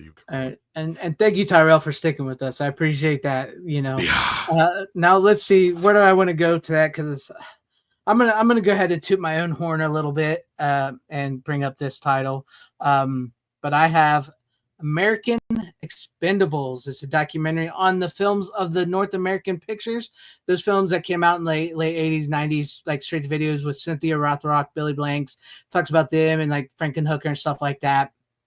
I know I just said I buy all my stuff, but I did get this sent to me by the director, Thomas Seymour, because I am friends with the director, and I will be in his next documentary. I'm in his next documentary called Video Dreams. A small part in it, but I'm in it. But also, I'm going to bring up that I get a special thank you in this video right here when you watch the director's commentary. And also thanks to Greg from FanZcene for suggesting that we try to put this thing out. So there you have it. But no, this is actually a really great documentary. Look at you. Look at me. Yes. I did actually help get this put out on Blu-ray because I told Tom, hey, look, I got a bunch of friends named Tom. I told Tom about this company called ETR Media who puts out stuff like this, and he took my advice and got in contact with them, and now you can buy this on Vinegar Syndrome. So you can go over on Vinegar Syndrome and buy this. It's over there or wherever physical media is sold. But no, seriously though, this is a really good documentary. It goes over all these movies, like sort of like undersung movies from that time. Like if you remember going to like the video store and renting those, like because they would be sitting right next to like the Jean-Claude Van Damme movies and stuff, like the real martial arts, but they were the lower budget straight to video type movies there. And so he goes over all these movies and stuff and what they meant and to so many people. Cynthia Rothrock is in this documentary. Debbie Rochon is in this documentary. Lloyd Kaufman is in this documentary. And this comes with some really great stuff. Extended interviews with Lloyd Kaufman is a special feature. An additional 24-minute documentary called McCloud, There Can Be Only One, about a composer. It's got an 80-minute action film, Fountain of Death, from 2006. So yeah, it's just this really good, fascinating documentary. It doesn't overstay its welcome. It's not too long. And thank you, Ginger. I appreciate it. I'm not a big cheese. Hey, look, this is what I'm in. I'm into low budget indie stuff. So I would say I'm not a big cheese. I would say I'm into low budget indie stuff. So, but no, yeah, if you've never seen it, I do recommend this. Check it out. Go get you a copy of it. It clocks in at like 61, 62 minutes of a documentary. And it just explores like the craze of like how, like in the late 80s and starting going to the 90s, we were really big into martial arts films. Like I took up karate. I'm sure Tom, you love the Karate. Oh, there was a whole craze. Yeah, we've talked about it a little bit before, especially when we talk about Bruce Lee, because that's kind of where it started, and then it got its real kind of boost between like the canon ninja films and some of those movies you're just talking about there, and of course Ninja Turtles really brought it home. Of course, Karate Kid was another big part of that as well. I mean, those are probably like the peak moments, like the 3 peak moments: Bruce Lee, Karate Kid, and then Ninja Turtles, kind of bringing it all home. But yeah, in between there, you had the Chuck Norris stuff, you had Van Damme, you had all that other stuff, plus those movies that you're just talking about there, and obviously the canon films and and these exploitation films like that. Yeah, Ninja Ploitation, I think is. I don't know if that was ever coined, but that's kind of what it was, really. We had this whole era of it. Yeah. And these movies were basically like a level below canon. So that's what these movies were. Right. Yeah. So like, I know exactly. That's what I mean. It is like this ninja ploitation or kung fu play. I don't know what the hell you call it, but yeah. Yeah. So you're not wrong. I would say ninja ploitation. If there is a real word for it, please let me know. I don't know if there is a coined term for it already, but I would use ninja ploitation. I'll take that. Yes, I'm like the Kraft powdered cheese, not the Velveeta stuff. I like that. No, but it's a fascinating documentary, and I'm gonna have to check that one out. Check it out. It's fun. It's a fun time, and I was excited. I did not know I was getting a thank you in a commentary until it came out, and he told me about it, and he's like, "Hey, thank you for this. I appreciate you for giving me this lead and helping me get this out. I'm going to send you a copy." And I was like, "Thank you, Tom." And also, "Hey, you want to be in my next documentary?" Like, yeah, definitely. So I'm in his next documentary, which it's in so it's an autobiography documentary on his life, Thomas Seymour's life, about his journey into filmmaking. And as I'm a part of his journey into filmmaking in the 2000s, I have a small little part in the documentary. I can't say much more. It's going to be going to festivals and stuff, and then hopefully eventually it'll probably get a release, and I will probably buy that one myself. I don't want him to have to send me another one. So I do feel, to be honest with you, I do kind of feel weird taking free stuff. I mean, I'm not against it. It does take some getting used to. I'm not against it. But I do kind of feel weird about it a little bit. Well, I just don't know how to thank the person so much. Like, I mean, we had Rick here earlier, but he left already. But like, yeah, I mean, there's so many generous fans and great fans that send all kind of neat stuff. And I always try to offer, like, can I at least even pay for the shipping and handling or something? And a lot of you guys are so gracious about it, and thank you so much for it. I can't express how generous it is and how it makes you feel when somebody does that kind of stuff. It It's does, it's 'cause really difficult to express, you it know. is. I It's even kind of it's different than even getting like a gift from your mom or something, because your mom is your mom, mhm. but I mean, if somebody actually cares enough about you, even if they've never met you, to send you something, it's just like it's really cool. It's just this neat feeling that you've reached beyond your little cul-de-sac or whatever you want to call it, Yeah. your little domain. It is. It's something to be honest, it's something I am not used to, because I've never really gotten free stuff. I mean, sometimes I get lucky and win the stuff, like Tom, like I got like I the noticed you're ears like and all that. my uncle and my brother like that. The two guys I know that always win every fucking raffle, and yeah, Yeah, sometimes I get lucky and I do win stuff, but like when people's like, "Hey, I want to send you this," and I'm like, "You want it it's for cool. free?" And like, yeah. I mean, I appreciate you, and this is what I want to do, and this is how I want to support you. And I'm like, for free. So yeah, so I feel bad.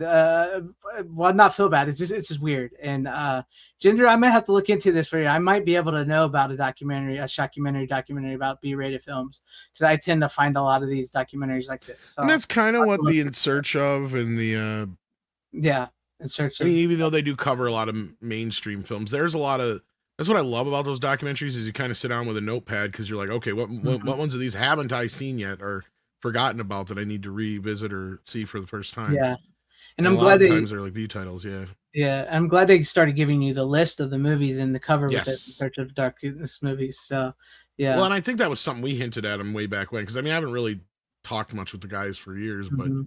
like back when we actually worked quite directly with them, like that was one of the things I think I remember recommending to, because that's what I said to him. I'm like, what I found myself doing when I found myself what I was watching the first one is I was like, I need to start making a list of all these movies I haven't seen yet, or that I forgot about, or haven't seen in 20 years or 30 years or whatever. Yeah.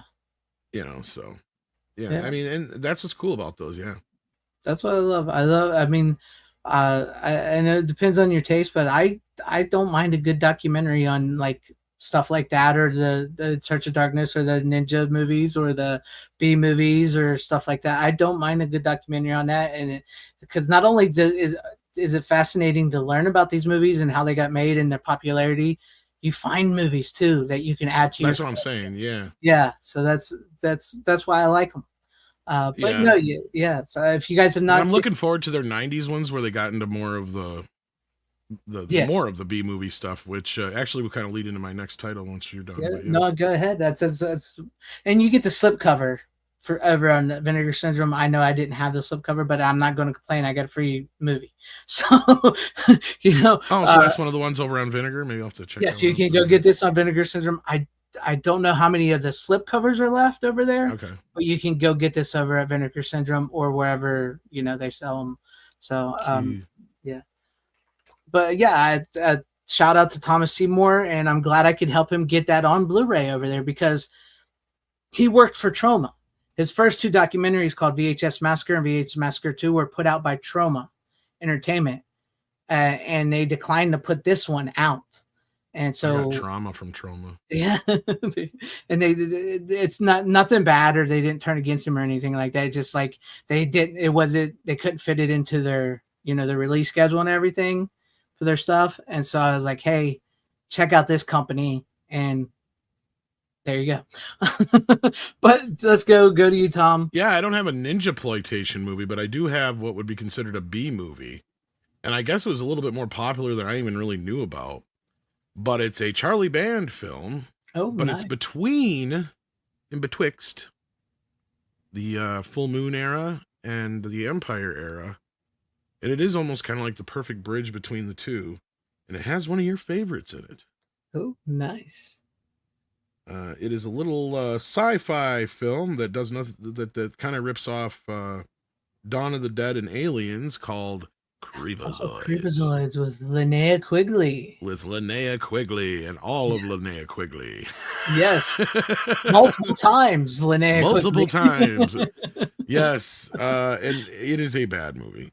That's the best kind, though. It's one of those kind of bad good movies, right? Like Yeah. it's like, okay, we've got this fucking warehouse, or maybe it's even like the old fucking place that one of those places that like Charlie rented into himself or something, and it's just like fucking just one place through the whole movie, and it's like we got these 3 leftover fucking effects from something else and a costume or whatever. Let's come up with something. Yeah. And they just basically ripped off Alien and a little bit of Dawn of the Dead. It's fun, it's cheesy, it's B-movie, it gets you through 80 minutes of your life. There's Linnea Quigley getting naked. There's really cheesy visual effects. I swear I've seen the baby effect somewhere before. So I swear they've stole this thing from something else. More than likely. More than likely. Yeah. Where they bought it from somebody, that's very likely.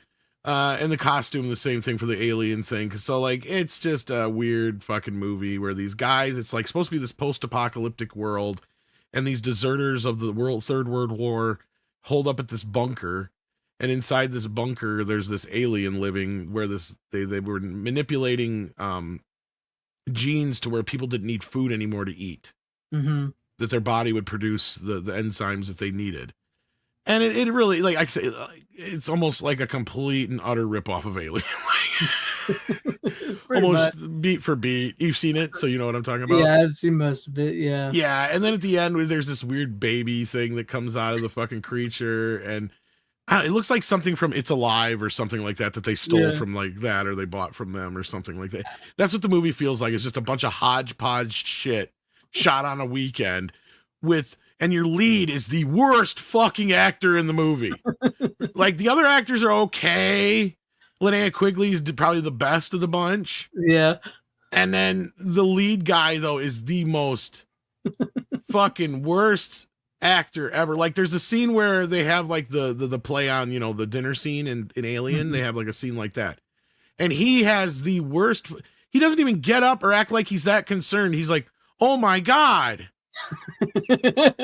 Like that kind of acting. It's just like, dude, don't get up or nothing. Like, what's going on?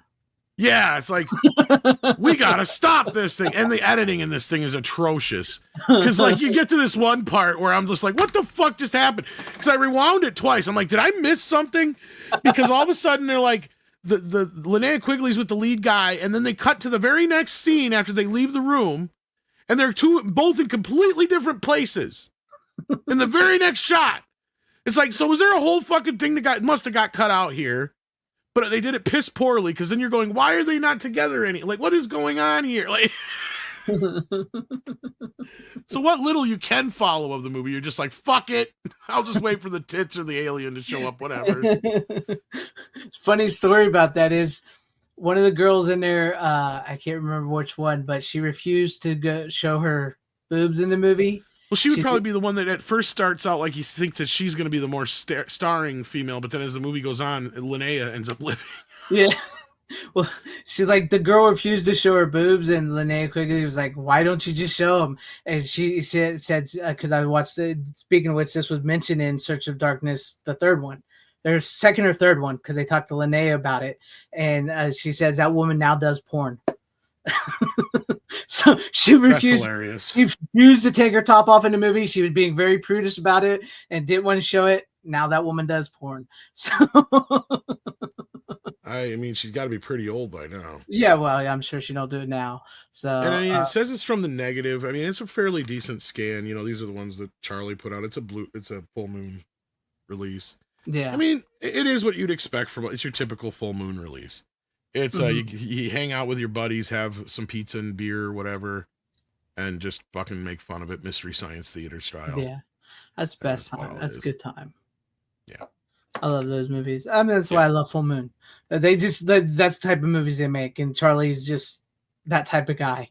So, oh, it's a total Charlie. It's kind of weird because you kind of feel it. It almost feels like this perfect kind of hybrid between the type of stuff he did for Empire. Mm-hmm. And the type of stuff he's about to do for Full Moon. Yeah. Right? It feels like this perfect kind of bridge to the two eras. Because it's weird, because that's exactly when it came out, too. It was like 87, 88. So it was like just after when he sold Empire. And yeah, it's under Titan Productions in this thing. So yeah. Yeah, he must have made it right before he found it. Full Moon. Like yeah, I'm thinking so. Yeah. Well, that's a good pick. That's a good pick. Where do I want to go for that? I guess this. I mean, it's sort of a B I movie, only but have it's, one more left, so yeah. yeah, I got two. But okay, I'll go with. Do you move on? Yeah, I'm done. I have Okay. nothing else to say about it.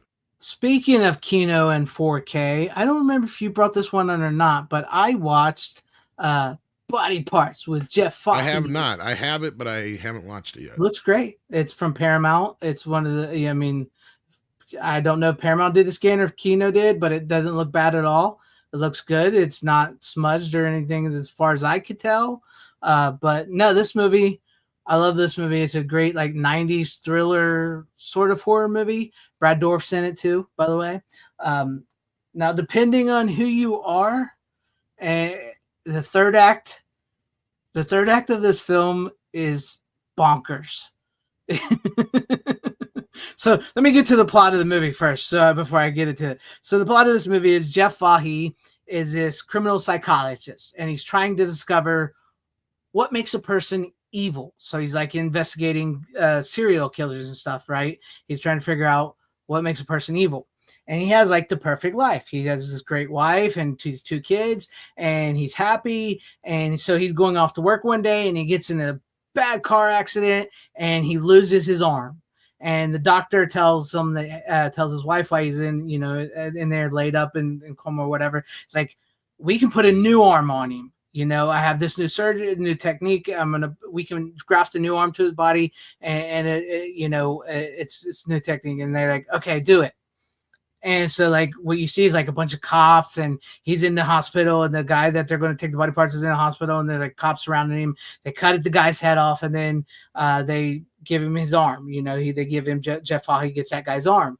Turns out his arm comes from a convicted serial killer who was just recently put to death, and now he's having these weird visions in his head of murder and stuff, and his arm's doing things that, like, smacking his kid, choking his wife, and he's having these problems, and he wants to know what's up, and he wants to, he thinks there's something wrong with the doctor. He meets other people, like he meets this guy who got the guy's legs, and Brad Dourif is another guy who got the other arm.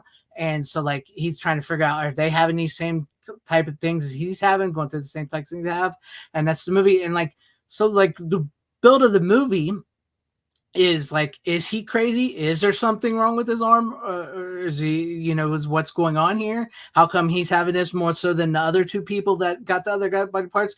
And then in the third act, that's when the movie, it depends who don't you spoil are. it for me because it's been a while since I've seen it. I so won't spoil don't it, too but that's far. when the movie sort of, that's as far as I'm going to go. Because I didn't know if you do that. I'd probably spill a Because full little too disclosure, much I for you seen then. this movie when I was a kid on cable, and I haven't seen it since. I did get the 4K. I just haven't got around to it yet. So It looks good. if I'd have known you were watching it, I probably would have. But yeah. I didn't know if you had it or not. I couldn't remember if you brought it on or not. But I just, Not yet. I have it. I just haven't watched it. Yeah. Yeah, so I won't spoil anymore. I may have spoiled it a little too much for you. If I did, I apologize for that. But that's the gist of the movie.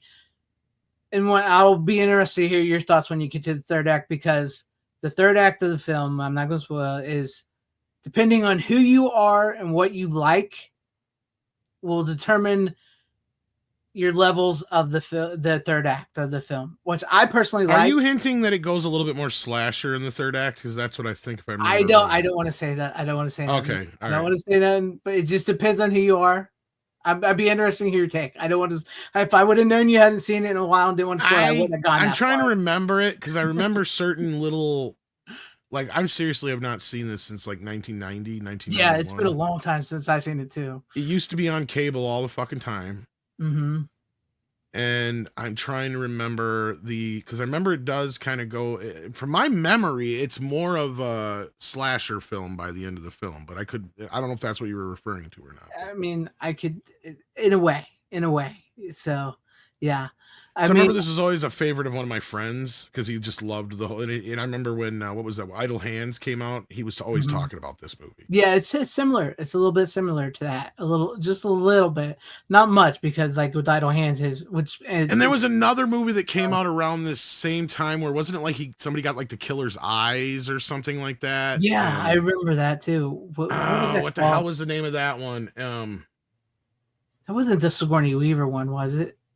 No, that one's Copycat, I think you're thinking of, unless she was in another one too. With the blind chick, right? Yes. Um, It might even have been called Blind or something. I can't remember what that I was. think Blink. It's called Blink. Blink, yes. Blink. Where she gets like the serial killer's eyes or whatever it was, and then like Yeah, she's something like starting to that. see the shit. And yeah, I Yeah. vaguely remember that one too. So I like all those like body horror kind of, and I mean the body horror in a sense of where you get somebody else's body part. And, oh no, it's somebody who's a serial killer. Like that's kind of like a gimmick even in itself of movies. Like there's a whole like handful or two of them. Yeah. Yeah. But no, I think you'll dig it. I mean, But yeah, from my memory, this is one of the better ones. Yes. yeah, from this what is. I mean, yeah. Jeff Fahey's great in this, and his wife, I can't remember Delaney. I think it's Delaney. Kim Delaney plays his wife. I think so. She's Yeah. great in this as well too. Brad Dourif is great in this, which is funny because I was laughing because it looks like the outfit that Brad Dourif wears in this movie is legitimately his Charles Lee Ray outfit. It's like the trench coat and the tie, and it's I wonder if it like. is. It's what it looks like. But no, yeah, there's what. This is only the 4K though. By the way, I should probably get into this with Kino. It's only 4K. The Blu-ray disc is all special features. I think it depends on the licensing thing with them. I've noticed this because some of them do, some of them don't. I think it depends on. I think somebody else owns the Ship Blu-ray Factory license put out the on this. Blu-ray. Yep, that's why. Yeah, Ship Factory put out the Blu-ray. So if you want it on Blu-ray, you got to get it through Ship Factory. But it does have a lot of great special features because there was a lot of this movie that was cut out. So there's a boatload of deleted footage on the Blu-ray disc and interviews with the director and all that and everything and galleries, TV spots, trailers, and all that. Yeah. No, but it's a fun movie. It's a good movie. Yeah. Ace, that's kind of I ask myself the same thing sometimes because Fahey's a great actor. I just don't think he had. Yeah, I just don't think he had what it took to be a leading man. I think if he'd have dove more into character acting, which is kind of what he's mainly done for the most part, a little bit more hardcore, then he probably would have had a little bit better career. But I mean, he's done fine. I see him popping up here and there in spots and weird things. It's like, I know that guy. Yeah. It's like, oh, that's Jeff Fahey. Yeah. Yeah. He was always good at playing the weirder characters anyways. So I want to say I just saw him in a Western here not too long ago. I'm trying to think of what it was. Probably. He got that big beard now, so he's... Yeah, I've seen him. I know I've seen him in a couple things pop up here and there from time to time, and I know I just recently saw him in either a movie or a TV show that's a Western. I'm trying to place it. Yeah, I mean, yes, he's in his 70s now, but he doesn't look too bad, honestly. From last time I saw him, other than he's got the big old gray beard. Oh yeah, that's right. He was in Horizon. That's what it was. Yes, thank you, Brian. I just saw him and he was one of the characters. I'm like, I know that guy.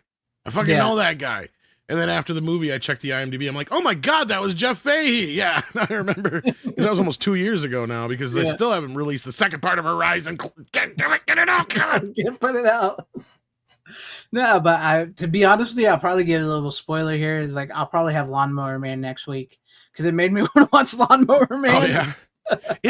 Isn't there supposed to be a 4K of that coming? I heard there's supposed to be a 4K coming soon, but much like Spawn, like you mentioned about Spawn, I don't know how they're going to do that because that's Spawn CGI should look fine except for those CGI scenes. Exactly. Yeah. And with the Lawnmower Man, that's got to be pretty damn difficult with the CGI on that one. Well, the beauty of that one is that a lot of those CGI scenes are that very stylized AI of the time, so I don't think we're going to notice that as much. But Spawn, on the other hand, I don't know. Yeah. Because that was my memory. I have a feeling Spawn is going to be as bad as Blade.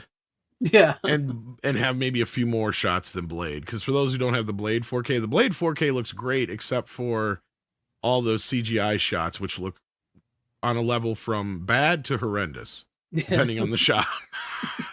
Early CGI, man, it's hard to upgrade to 4K on that. Yeah, and it just depends, yeah. Yeah. But no, what they're sourcing it from as well, yeah. Yeah. I'd be interested to hear your thoughts on Body Parts after you saw it. I couldn't remember if you brought it on or not. But yeah. It's fun. It's a fun movie. It's a very 90s movie. It's a very like when you're watching it, it feels like a dramatic thriller. And then it takes a turn. And I liked it. That's what I recall too. Yeah, that I remember. Yeah, see that I do recall. I probably remember more of it than I realized once I sit down and start watching it. But it's just been that fucking long. Yeah. So like But I personally liked it. But also, I do think like, well, what if they did it this way too? It's one of those movies, you know. It's just one of those movies. But it's a good watch. It's a good watch. And I it's remember it being like a little.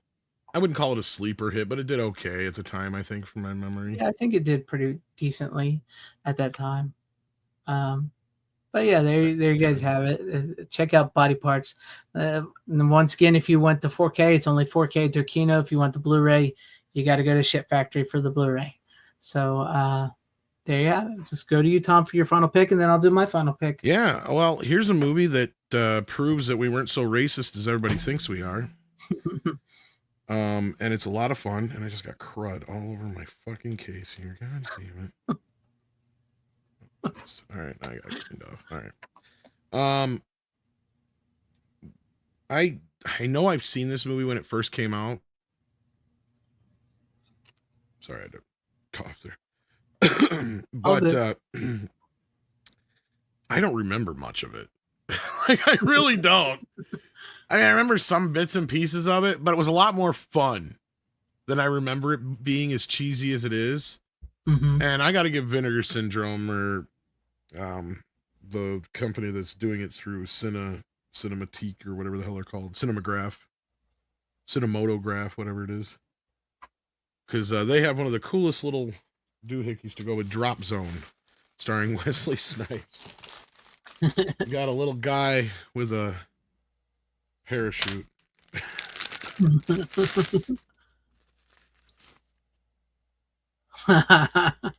Well, man, that's a nice parachute for that. Usually, them guys always get a little crappy plastic one, like garbage bag like one.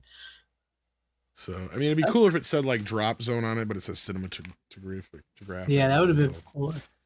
But yeah, no. So speaking of really great looking scans, I don't know if Paramount had anything to do with this one or not, because it looks amazing. It looks like your typical Vinegar Syndrome scan where nothing was done to it. Mm-hmm. As far as the major manipulation, looks great. I mean, there's some CGI shots like we were just talking about with Spawn that are a little dodgy. There's not that many in this movie, just a few, maybe 2 or 3 tops, of planes and stuff like that. And there's some like blue screen shots that leave a little bit to be desired. Some bits, but overall, it's a very fun movie with Gary Busey as the heavy.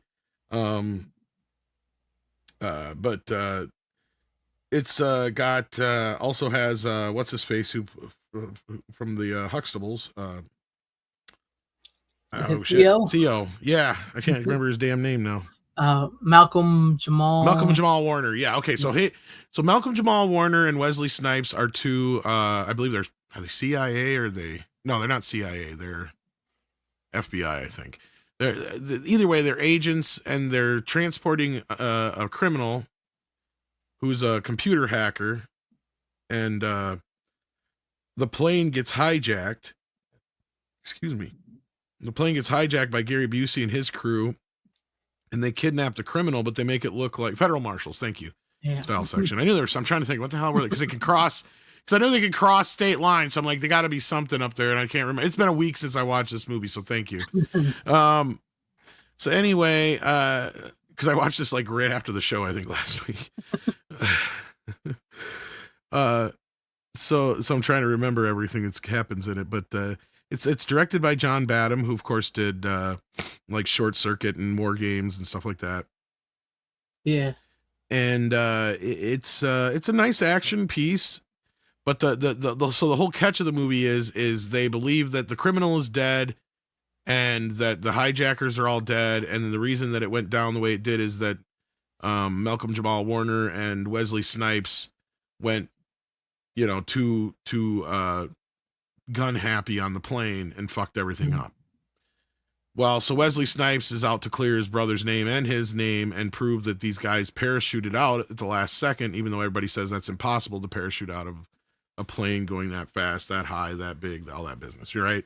Right. So he spends the next part of the movie trying to prove that they're wrong, also at the same time conveniently stumbling upon upon the people responsible for said mission, or said a terrorist attack, and among other things.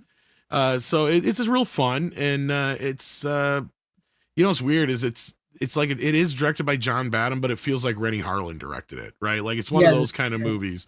I'm sure you've seen it, but yeah, it's a lot of fun. And Vinegar Syndrome did a great. Again, I keep saying Vinegar Syndrome, even though it's through Cinematographic, but it's all their same stuff. It feels like so it's kind of weird. Yeah. But it comes in the book thing. So I'm kind of a mixed on this. I don't mind it, but this almost feels like it's too elaborate for Drop Zone. To be honest with you, the movie doesn't deserve that type of credit. Like a little too much for Drop Zone, maybe. I mean, it's just a standard Blu-ray case would have been fine with the old, DVD or not DVD. Well, it was on the DVD, but the old VHS cover, on the disc itself, and like this on a slipcase would have been fine. I think it would have more than sufficed. Like this just feels like overkill a little bit. That's why I was debating buying a movie called Murder Rock that they got over there in Vinegar Syndrome. It's like, do I want to spend that much money for a box and a book and all that, or do I just want to make it cheaper and just get the case? And it almost makes this feel more quaint when it comes down to it, because it's just like this feels like something Vinegar Syndrome would do. Mm-hmm. And for some of their titles, like, Little Darlings and stuff I've shown before that had the same kind of book thing to it. Some of those are fine. It works for those. But for this, it just kind of feels like overkill. Like just a little. It's not, I'm not bitching or griping. I'm just like, yeah, I guess you could have saved a few bucks and just did the standard old, either hardcover Vinegar Syndrome thing, or even just the standard slipcover would have sufficed, I think. Yeah. Breitbart, the thing is, like with the Vinegar Syndrome movies, is a lot of those movies they're not streaming anywhere, and most of the time they're not studio movies, so they just like straight scan the movie and fix it up as best they can without destroying the grain. There's actually go to their YouTube channel, Brian. Mm-hmm. There's a great video. I'm sure there's more than that one, but just to start with, where they talk about Cannibal the Musical and some of the other stuff where they show kind of the process of how they scan things or treat things with the least amount of manipulation as possible. Yeah. Right. So they get it. Yeah. And I would love to talk to any of those guys from over there. Me too. Someday. I would too. Because they get it, and hopefully the guys that are doing the new Anchor Bay are in line with the same kind of thing and all that kind of business. We'll have him on, Michael, on here. That's my fault this week why he's not on here, because I forgot to ask him, because I've had a bad sleeping schedule lately, and it's just slipped my mind. But I will get him on here, and we'll talk Anchor Bay and stuff. But yeah, Vinegar Syndrome. I have to dig out some of my old Anchor Bay stuff just to see if I got it all. Now the thing with that is they don't have the back catalog. They don't. I figured, because a lot of the back catalog is now owned by everybody from Shout, Shit Factory to Arrow to whatever. But so everything they put out now is all new stuff or stuff they're acquiring to put out. Well, that's kind of what I'm curious is to see what they end up getting their hands on and the kind of treatment they give it. I mean, some of the new stuff they come up with, fine, cool, whatever. But like, I'm more interested to see. I like the competition. I want somebody out there who's going to be more of a competition to Shit Factory, just like Vinegar Syndrome is. And I mean, even Arrow needs to be kept on their toes, because they've had some moments here and there where they've slipped. And that's what I think is good, is when you have this nice group of competition where everybody's trying to outdo each other and get our attention. And look, as long as Anchor Bay, the guy, I don't know if he's listening right now at all, Michael is or not, but if he listens to this later, I mean, look, as long as you guys don't double dip on stuff that we've already gotten plenty of, and keep an eye out for the stuff that we know, that fans are going to buy, obviously, because we know you got to make money, but are also stuff that may have been overlooked already or hasn't been looked at. Like, I mean, PCU is a good example, even though that's not necessarily something in Anchor Bay's purview, perhaps. But I mean, there's how many titles that we talk about on a weekly basis that we're like, why hasn't this even gotten a standard Blu-ray yet? Or a DVD, right? Those are the movies that really need to be keyed in on. And I think some of those movies, even if you do some limited runs ones, might surprise you, because I think that there's enough of an audience now that's into physical media. So yeah. I do too. Holy crap, Hank. I didn't think I spent that much on it. Jesus, the price of Drop Zone went way up. Dang. Because he just posted a thing on X saying, damn it, you made me buy it. It's 63 something now. Holy shit. Well, he's in Australia, so Oh, that makes sense. yeah, Hank's in Australia. I was gonna say, I think I only paid like 40 something for it. I think it was, or 30 something. It wasn't Yeah, that bad. See, Vinegar Syndrome, I mean, they're a little pricey, but they make it worth it, right? Like that's the thing. They do. And that's the other thing too, if Michael's listening, like, yeah, and I'm sure he's aware of that fans will be more than willing to shell it out if you make it worth it. But I mean, if you do the things like you guys were known for back in the day, like the great Army of Darkness box set, the stuff you guys did with the, like even as far back as the Nightmare on Elm Street one on Laserdisc, right? Like, and VHS, like that's the kind of thing. When I think about Anchor Bay, it takes me back to the good old days of, okay, now can you get your hands on something similar? I know you can't get your hands on those, but that's the kind of stuff you want to kind of key in on, like when you did the Phantasm sets and all that kind of stuff. Yeah. But yeah. Yeah. That'd be great. I hope they do. So we'll see, because Michael is acquisitions for Anchor Bay, where that's what he does. And it's funny because I talked to him and like I was talking to him and he's like, "Oh, we're going to put out this movie," and it's like, "These are all your movies." He's like, "Yeah." So like they're putting out a bunch of his movies, but they're going to be putting out other stuff too. And I don't know everything they have, but I know a few things. But we'll get him on here and we'll talk that out. And as like far as like the 4K, like Brian Barnes is asking, like with the Clint's 4Ks and all that, is like that's all Warner Brothers. So like Tom mentioned earlier, it feels like they're modernizing them for like streaming and stuff, as well as like Vinegar Syndrome, and then really care about. And Kino's seeming to kind of really corner the market on comedy, and I'm glad to see that that somebody's coming in and finally, because that's one side. I mean, horror movies have always got, most exploitation films have always been something the boutique companies go after. But I think an untapped resource is the comedies. Yes. I mean, look at like, I can only imagine when Dumb and Dumber and stuff hit 4K that's going to be a pretty big seller.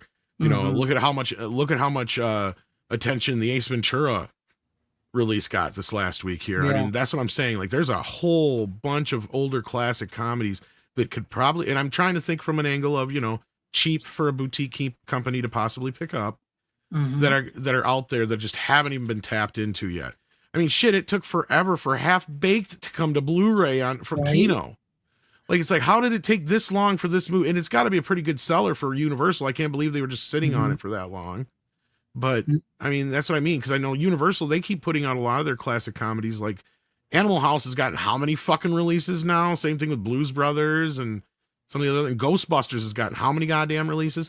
So yeah, there's got to be a treasure trove, like the House Party films, ones I talked about not that long ago. Yep. Right?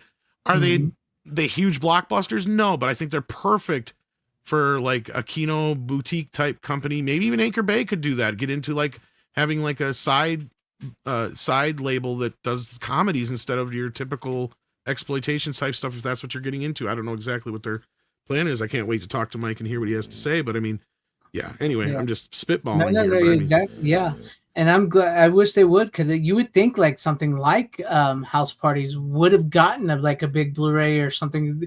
I mean, that's a movie. Those movies, at least the first three. Well, I feel like the Police Academy movies were wasted on Shit Factory, if you ask me.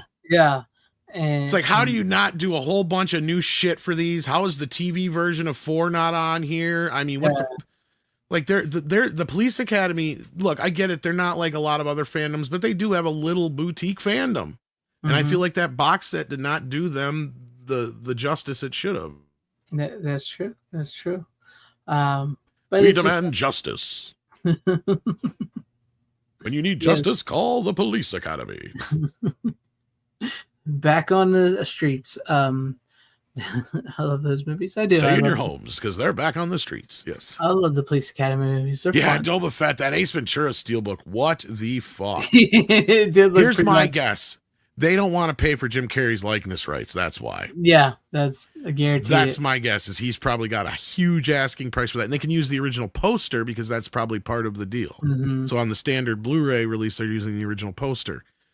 But if they want to draw a new drawing of him, I believe they'd probably have to pay him for likeness rights, and they're probably like, yeah, fuck that. Yeah, we're not doing that. We can't afford it. So we made a shitty, really ugly steelbook.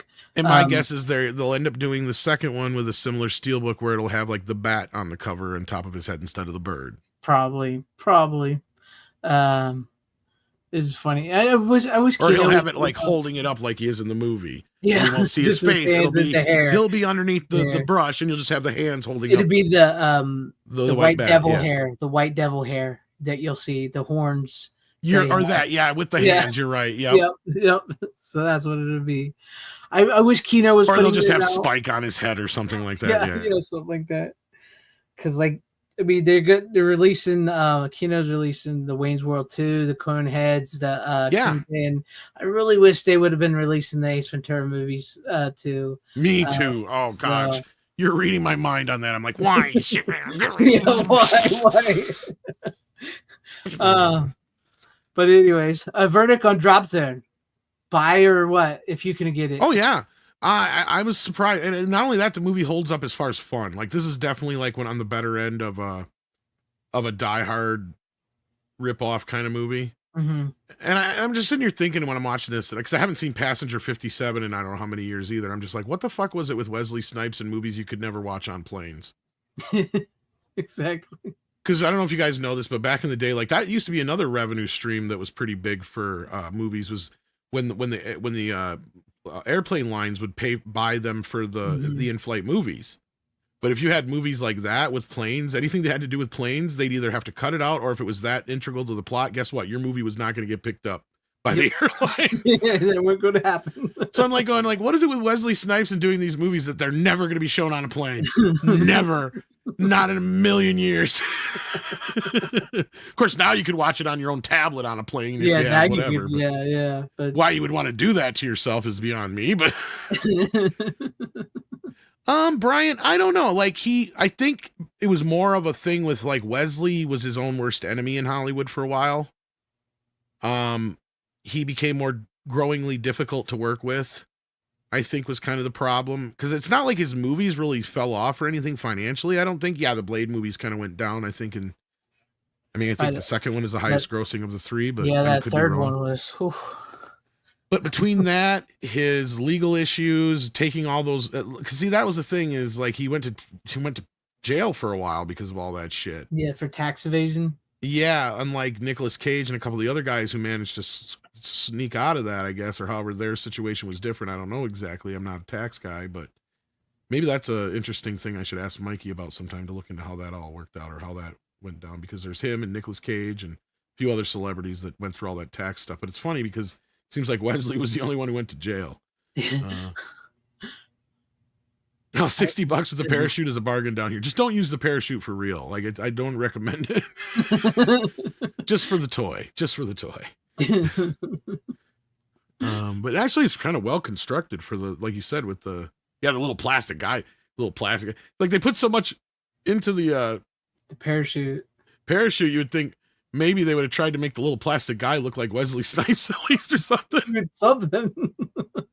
That would have been nice. Was Passenger 57? Was that the one with Halle Berry? I think so, because she's not in this one. I remember she's in one of them, and I know she's. I have not seen that one. I've seen that one. Like, was that one? Because he did that one first, didn't he? I think so. I want to say I've seen that one a lot longer ago than this. This is 94, and I want to say Passenger 57 was like 92 for some reason.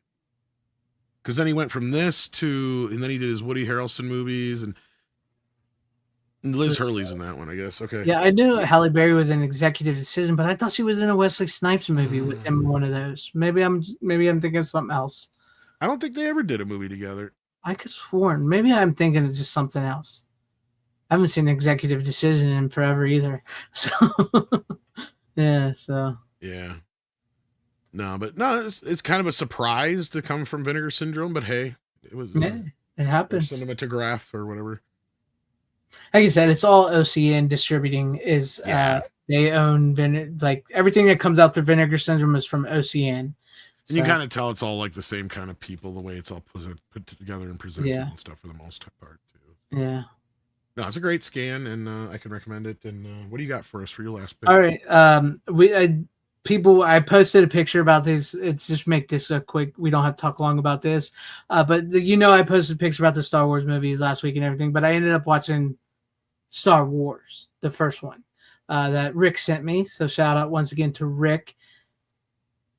It is beautiful. It is a thing of beauty. I it's like It's a you said, she's a beauty, Clark. Um, I was going to watch all three of them and Revenge of the Sith, but I I just think I ended up, also made sure that he had all the audio versions on this one too. yes, Because he they're did an all, earlier version of these, and I did some suggestions, and he took all of them, and that's what I think he made this edition of. yes. Sounds beautiful, looks beautiful. Yes, it's from the 4K 77s. Yes, Yep. basically, yeah. 35 millimeter prints.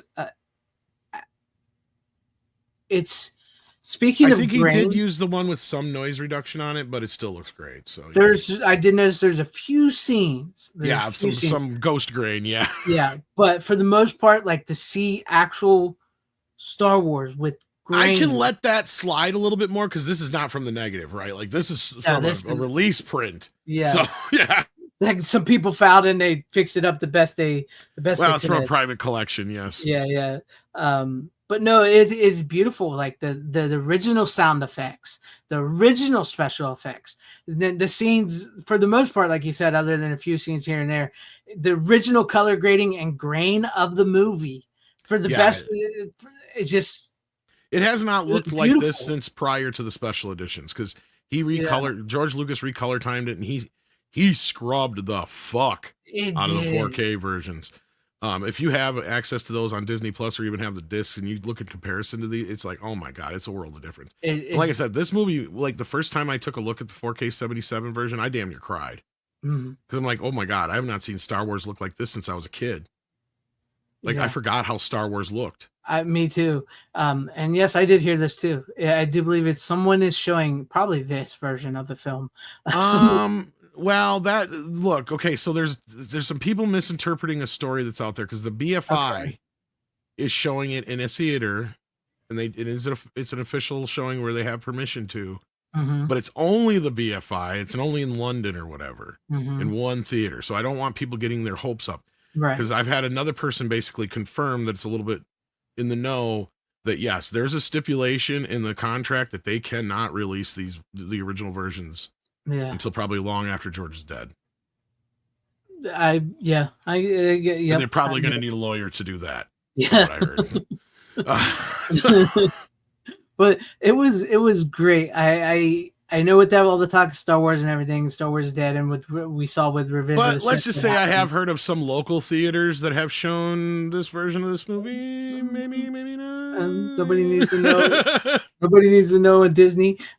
Yeah, well, here's the thing: you can take out what are called private screenings at theaters, right? And you can generally, whatever you decide to show at that private screening is up to you. So let's just say that fans have held these private screenings I've heard in certain places where because I have a couple theaters around my area where I could rent a theater out and do the same exact thing if I wanted to. Yeah, it's good. But I was going to watch all three of them. I haven't watched Empire or Jedi yet, but I just ran out of time. Well, and that's another plus with these because the versions he had before I think were both from the specialized editions that he had sent me previously, and then he's like, yeah, these newer ones are from the 4K scans. So yeah. So I'm looking forward to getting to them. I may or may not have them next week. It just decides on what I fit in and what I want to see. Because like I said, I was going to watch all three of them and Revenge of the Sith because Revenge of the Sith anniversary, which that is honestly that's my favorite of the prequels. I'm not a prequel hater, but they're not the best. So, but I do like Revenge of the Sith. And which it did, as I know you've been talking a lot about it on Midnight's Edge and everything with the success it had. But I cannot explain I cannot explain to you seeing Star Wars as Star Wars. I know so many people talk about. I did a video on this too. So if you guys have not watched my Star Wars video, please watch it. But so many people talk about how Star Wars is dead. Nobody wants. It's Disney Star Wars that is dead. To me, this is where I'm at. All right, okay, because I know some people, and I completely get it that some people can no longer even watch the original movies whatsoever anymore because of what's happened. Right? I know some people can't. To me, watching these, I will never watch the special editions ever again. Now that I have these, I will only watch these of them. And to me, just seeing that first Star Wars, it brought back so many memories of when I first saw it as a kid. Of course, the version I saw on VHS was already an edited version because it said A New Hope and not just Star Wars. So, George has manipulated these movies many yeah. times. In fact, you have two different soundtracks there for most people who don't realize this. Even in the initial release, by the time, because this was a rarity, they used to do like just mainly one or two sound mixes and that's it for movies. Yeah. Star Wars got like every goddamn sound mix known to man. And they did it in the order of like stereo, then 6-track for the 70mm release, and then they did the mono. Oh, look who we got! Right at the end of the show. Minute. I'm And then they did the mono mix last, actually, which is funky. But yeah, so the funny thing is the mono mix actually has some sound effects and dialogue that's not in the other mix that George added, even when it was still in its initial. So like, yeah. But the line that was missing from the stereo track was added back into the re-release prints ever since then, and the VHS versions. So you can cycle through and depend on which one. It's mainly just like the one line that C-3PO says and stuff like that. Yeah. But I mean, like, it's just watching the original brought back so many memories, and remember why I liked the original Star Wars, why I liked Empire, why I liked Jedi. You know, I enjoyed it, and I completely understand if people can no longer watch it because of what Disney's done. I completely get it. But to where I'm at now, I never even saw Rise of Skywalker. Don't ever intend to. The farthest I got it to Disney Star Wars was Mandalorian season 2. I have not watched anything after that. Don't intend to ever. And you know, so I think I still can enjoy the original Star Wars because of that, because I pushed it outside out of mind. But if you guys can't, I completely get it. But it's incredible feeling to see. It's incredible to hear the original dragon noise that Obi-Wan does when he saves them from the Tusken Raiders. It was nice to see that R2 was not behind a giant fucking rock. How would he even have squeezed behind that rock or in the Greedo first place? shooting? Yes, and just see Han shoot Greedo first. Yeah, it was a sight to behold. And if I knew how to get it to you guys more quicker, I would get it to you guys. But it is what it is. But all you really got to do is look up 4K 7.7. You guys, it's not hard to find. It's not hard to find. We just so happen, like we mentioned earlier, we just happen to know somebody who made these awesome sets for us, which I truly appreciate, Rick. Thank you so very much. But Rookie, you're here right at the end of the show. Yeah, I got off work half an hour ago and just got home, so I was like, oh yeah, they're still live. I'll just at least pop in and say hello. Even though he said earlier in the week, I might be able to join you guys this week. And I was correct by saying might, because I wasn't 100% sure. I do have a pick though, if we want to do one. Yeah, I mean, if you want to do one real quick before we close that, go ahead. Because that's all I really need to like talk about Star Wars is the OGs. I may or may not watch the other Empire and Jedi this week. It depends. But I got that first one watched, and it blew me away just to see original Star Wars as Star Wars was intended.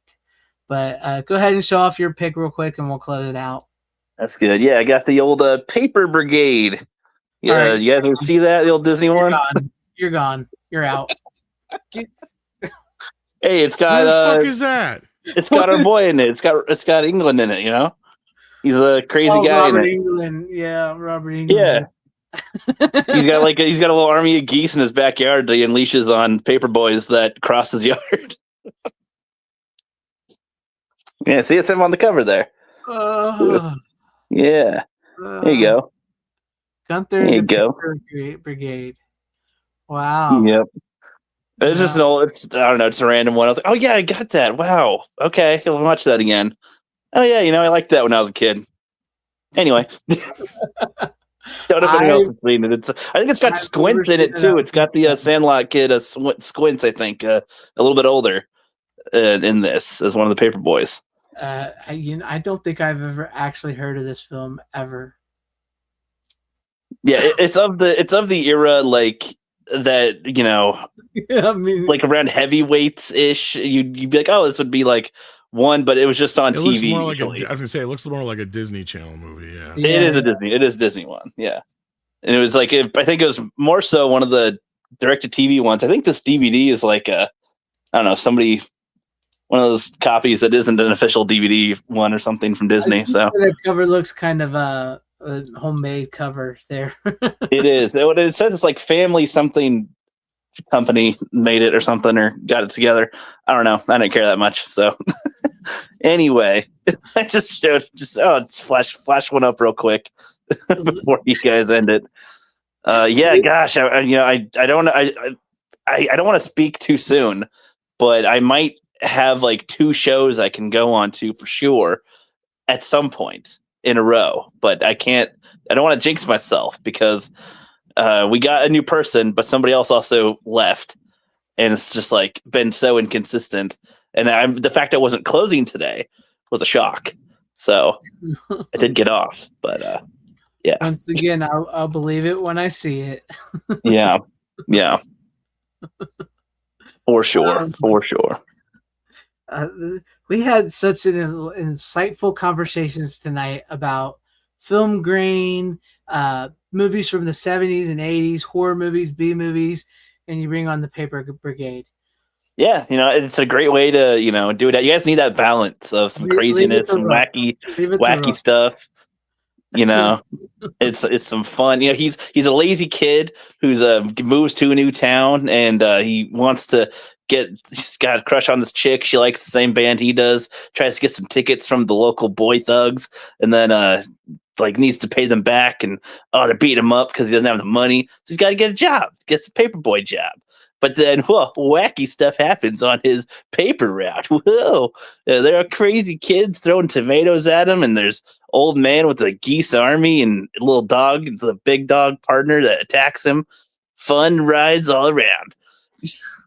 Rook. I don't even know what to do with you. I don't honestly know what to do with you. We try our best, I've put my effort into you. Yep. One day, I'll rise back to old ranks.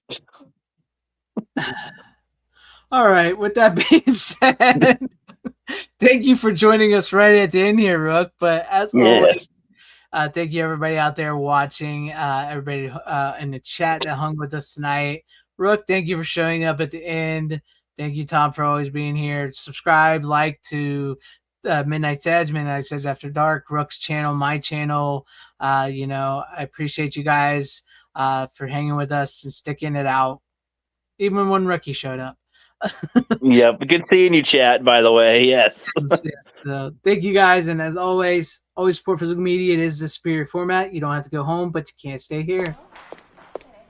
How you doing? Bitches leave.